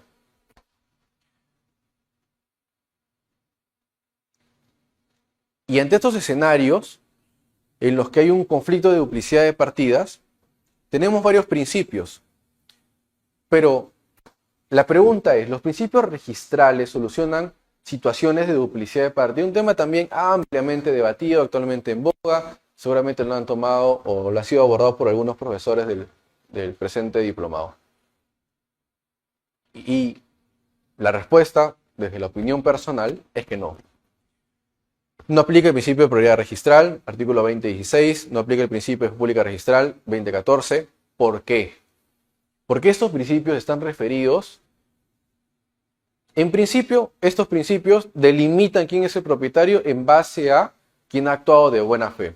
Y la pregunta es, si tienes dos propietarios, si se generara la idea de que ambos son propietarios de buena fe, ¿los dos serían propietarios legítimos?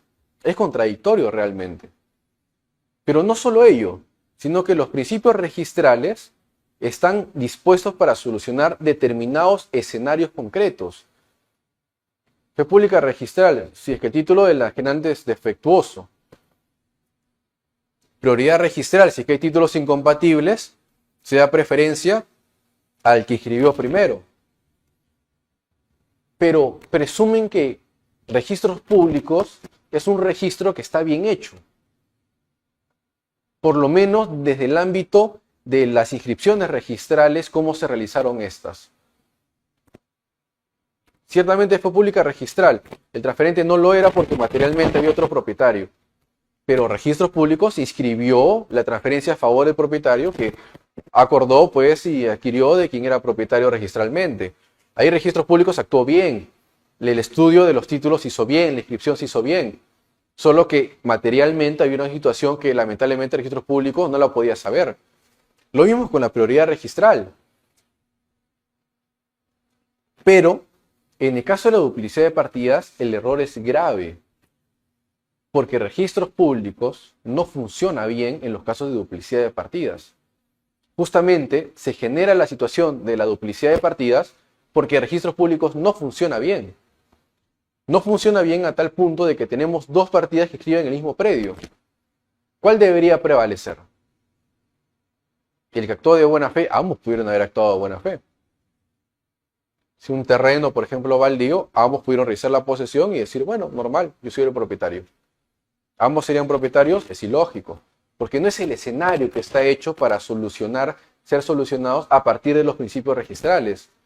La duplicidad de partidas implica que en realidad todo Registros Públicos no funciona bien.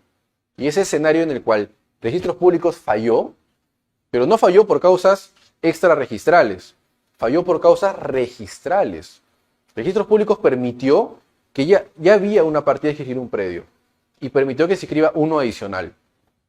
Falló Registros Públicos y con lo cual los principios no están hechos para ese fallo. No aplican los principios registrales en situaciones de duplicidad de partidas. Entonces, con lo cual, podemos por lo menos avanzar en la discusión y por lo pronto concluir que los principios registrales no solucionan situaciones de duplicidad de partidas.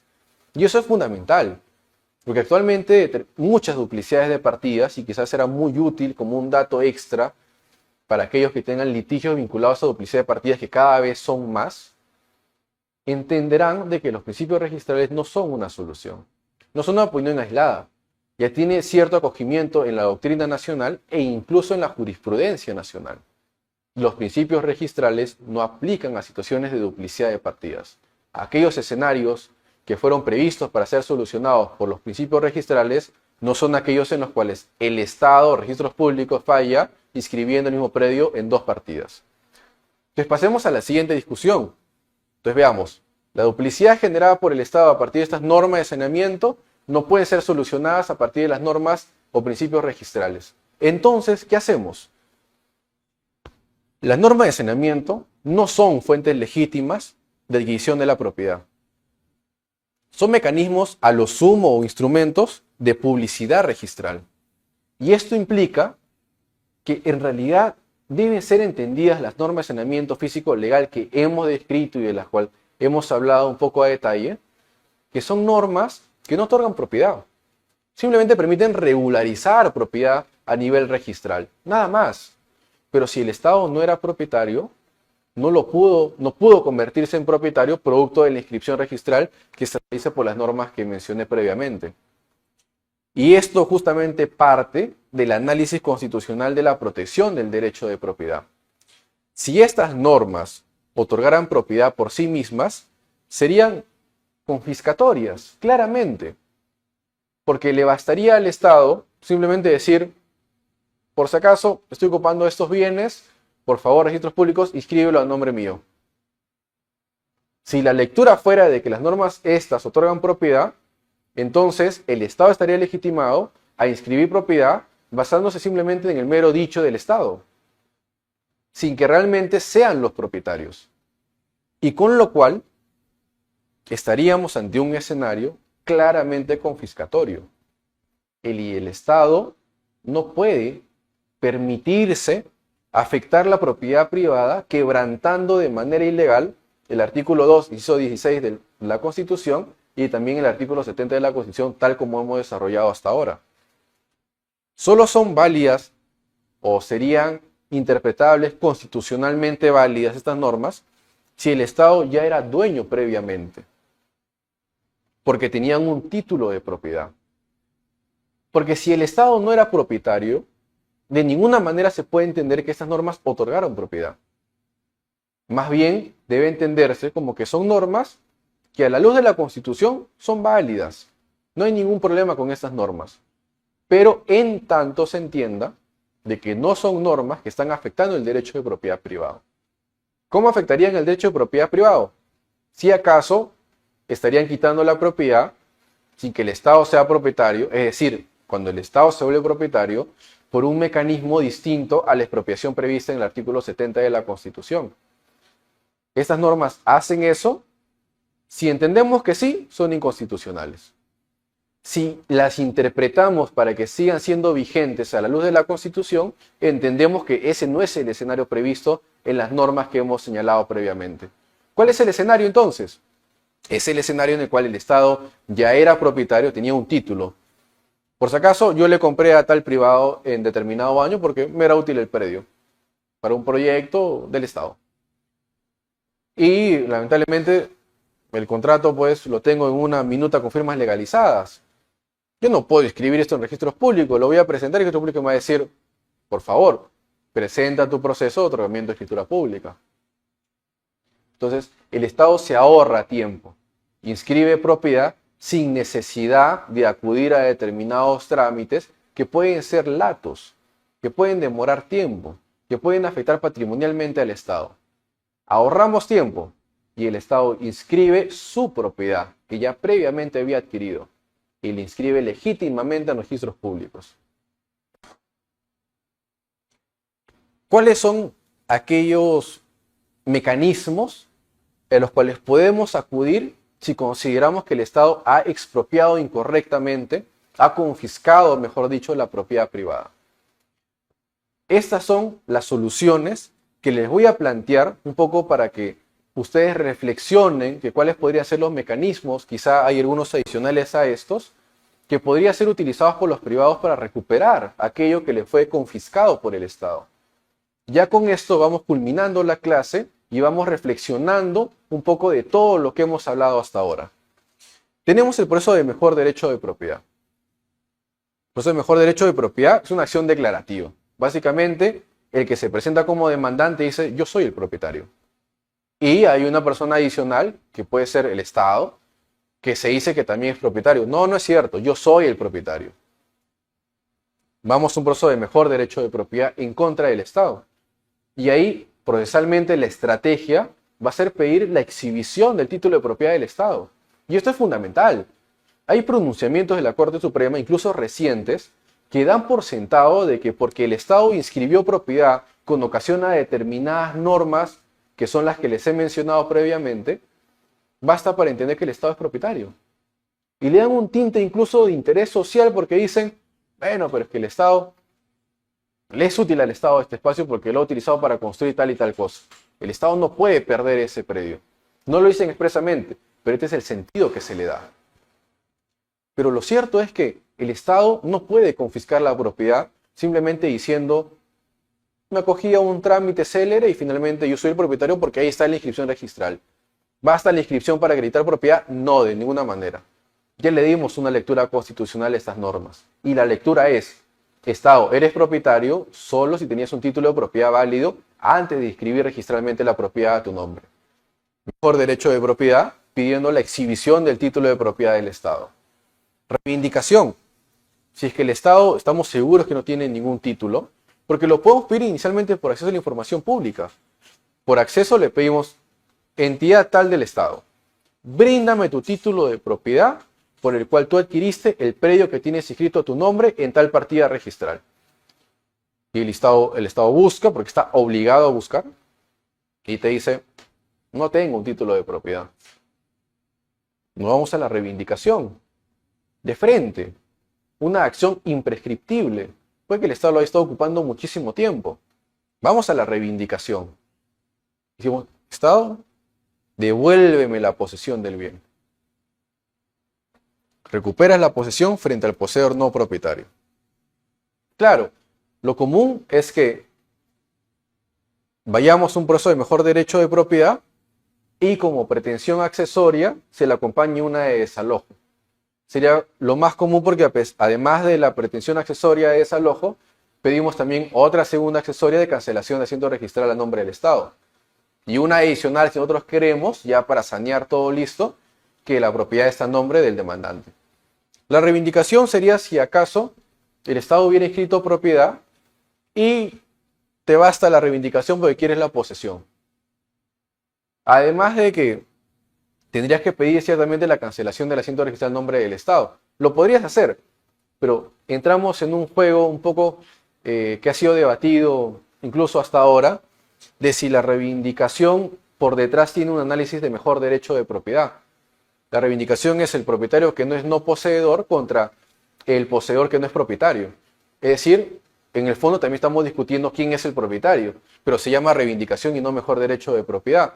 Entonces hay quienes dicen, no, en la reivindicación nos vamos contra alguien que ya está ocupando y no es propietario, pero no necesariamente es un mejor derecho de propiedad. No siendo la pretensión expresamente el mejor derecho de propiedad, hay quienes dicen, jueces que declaran improcedente la demanda. Dicen, el debate procesal no es uno de mejor derecho de propiedad. Si el demandado luego se presenta y dice, no, yo tengo un título de propiedad, ahí quedó. Improcedente la demanda y nos vamos a un juicio de mejor derecho de propiedad. Pero no es cierto. Pero ahorremos tiempo, ciertamente. Vayamos de frente al mejor derecho de propiedad. Y por último, el amparo. El amparo es una vía un poco peligrosa. ¿Por qué? Porque ya el Estado ha señalado que el amparo es una vía residual.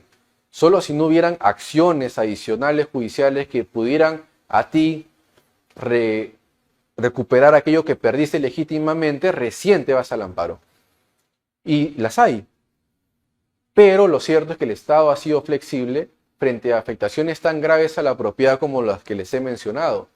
Y ha permitido en determinados escenarios, pues, avanzar con procesos de amparo. Pero entendamos también de que el proceso de amparo tiene una restricción muy fuerte que es en el ámbito probatorio. A nivel probatorio, el proceso de amparo no permite, por ejemplo, inspecciones, no permite que se presenten pericias y se sustenten las pericias. Solo se permiten, especialmente documentos, medios probatorios de actuación inmediata. Y con lo cual la estación probatoria en el proceso de amparo es sumamente limitada. Pero esa es la situación. Tenemos también el proceso de amparo, como les comento, con determinado riesgo. Porque finalmente el Estado, el Poder Judicial, puede decir, discúlpame, pero tienes otras vías igualmente satisfactorias. Proceso de mejor derecho de propiedad. Tu discusión es civil.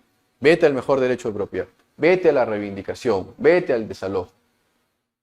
vete a la cancelación de asiento registral, pero no vengas a un amparo que es una vía residual. Ya son las tres soluciones que les propongo en esta ocasión para solucionar este problema del que les he desarrollado en la presente clase. Sobre el tema del amparo, acá hay algunas consideraciones adicionales que es pertinente comentarles. Protege el derecho que es reconocido en los artículos 2, incisos 16 y 70 de la Constitución. Efectivamente, el amparo es la vía que protege el derecho de propiedad y está previsto en nuestra Constitución. Pero hay un límite, como les comenté. No sirve para dirimir titularidades complejas porque justamente no hay una estación probatoria de ese nivel, de esa envergadura como los procesos judiciales civiles. El amparo tiene una estación probatoria muy limitada. Presentas documentos, nada más. Oye, pero quiero que por favor se designe un perito para que determine cuál es la extensión de mi terreno y en qué espacio se superpone con el predio que fue escrito a nombre del Estado. No, no puedes hacerlo. Pero el TC, ciertamente, el Tribunal Constitucional ha sido flexible, sumamente flexible, cuando el despojo estatal es arbitrario. Cuando hay una confiscación de por medio, la confiscación es evidente, el Estado te ha quitado tu propiedad porque se le dio la gana y no te pagó el justiprecio, no hubo una ley del Congreso, no hubo ninguna causal de seguridad nacional ni necesidad pública. El Tribunal Constitucional ha dicho, no me importa si han pasado 20 años, no me importa si han pasado 50 años. Hay una confiscación evidente, palmaria, y con lo cual corresponde regularizar la situación. Hay un daño causado, incluso continuo hasta la actualidad. Vamos a restaurarlo. Y hacemos todo lo necesario para que el privado pues mantenga el predio en su patrimonio como debería de ser. Unas propuestas de mejora normativa que son básicamente un plus adicional para entender quizá de ley ferenda cuáles serían aquellas situaciones que deberían ser modificadas normativamente. Primero, la exigencia del título. A mí me parece clarísimo de que por más de que los registradores públicos no tengan que hacer una revisión de los documentos que se presentan, más que si se presenta lo que exige la norma, entre aquellos documentos debería exigirse el título de propiedad. Por lo menos para saber que el Estado es propietario. Ya no importa que el título puede que sea inválido, puede que sea ineficaz, puede que sea un papel roto, no importa, es un título de propiedad. Y el privado afectado puede recibir ese documento mediante la revisión de los títulos archivados y decir, es una confiscación. O quizá y dice, no, el Estado es el propietario. Tiene un documento incluso mucho más antiguo que el mío. Yo inscribí por un proceso de prescripción adquisitiva de dominio, pero es un bien público. La prescripción fue incorrecta. El Estado es el propietario. No hay problema. El Estado sigue siendo el propietario porque lo es y no lo voy a discutir. Pero claro, por lo menos el privado tiene la situación, la oportunidad de analizar los títulos en discusión. También tiene la ocasión de estudiar el título del Estado y decir, no, este documento claramente es un documento que no le otorgó propiedad al Estado. Y más, acá dice que es un arrendamiento a favor del Estado. No sé por qué el Estado dice que es propietario. Y ya lo conversamos previamente. Por más que el Estado haya estado ocupando el predio 10, 20, 50 años, el Estado no puede adquirir bienes privados por la figura de la prescripción adquisitiva de dominio. ¿Por qué no puede hacerlo? Simple. Porque ya dijimos, el Estado no puede adquirir predios por esta figura porque únicamente es la vía constitucional prevista en el artículo 70 de la Constitución, aquel mecanismo único, idóneo, legítimo para quitar propiedad. Ese es el escenario. No hay otro escenario distinto. Y si acaso la prescripción adquisitiva se entendiera como un mecanismo legítimo para quitar propiedad, como también lo hemos puesto en discusión, el Estado no puede acudir a ella. ¿Por qué? Porque el Estado actúa rigiéndose por las normas del derecho administrativo. Y el derecho administrativo le dice, tú tienes que estar facultado para que recién puedas hacerlo. Hay una norma actualmente que señale que el Estado puede acudir a la prescripción adquisitiva de dominio para adquirir propiedad. Actualmente está en pleno debate la modificación del reglamento de la SBN. Y en ese reglamento se propone incluir una disposición normativa que señale que el Estado puede acudir a estos mecanismos ordinarios para adquirir propiedad. Pero no está vigente. Y justamente el interés de incluirlo zanja esta discusión, porque nos da a entender de que tan necesario es de que lo diga una norma que lo están proponiendo para que sea así. Es un indicio que nos permite entender un poco esta discusión. El Estado tendría que tener una norma habilitadora y actualmente no la tiene. Y finalmente, el control del tracto sucesivo. Se tiene que establecer la verificación exhaustiva del tracto sucesivo. El Estado no se le puede permitir al Estado inscribir cuando ya previamente en una partida registral hay un privado que tiene propiedad inscrita. No puede ser ese el escenario. Ya un privado tiene propiedad inscrita y el registrador no puede ser el ente dirimente para determinar que el Estado realmente es el propietario o no lo es cuando ya hay un privado que tiene un título inscrito. De ninguna manera. Y unas mejoras adicionales en la gestión registral, interoperatividad entre la SUNAR y la SBN, alertas automáticas en la base de datos de la SUNAR, en el área de catastro, y un plan nacional de revisión de inscripciones estatales sin título, para sanear la situación de todo aquello que se ha inscrito actualmente de manera desmesurada e ilegítima. Conclusiones finales, ya las he mencionado, la propiedad es inviolable, lo dice la Constitución, la propiedad está resguardada ampliamente, garantizada ampliamente por nuestra Constitución. Conclusión 2. Las normas de saneamiento solo regulan procedimientos, no otorgan propiedad al Estado. Y esto es algo clarísimo. Y finalmente, las soluciones para estas situaciones patológicas, controversiales, son proceso de mejor derecho de propiedad, reivindicación o, por última instancia, un proceso de amparo. Son las vías, la más segura, el mejor derecho de propiedad, para que se cancelen los asientos registrales inscritos a nombre del Estado de manera ilegítima. Muchas gracias.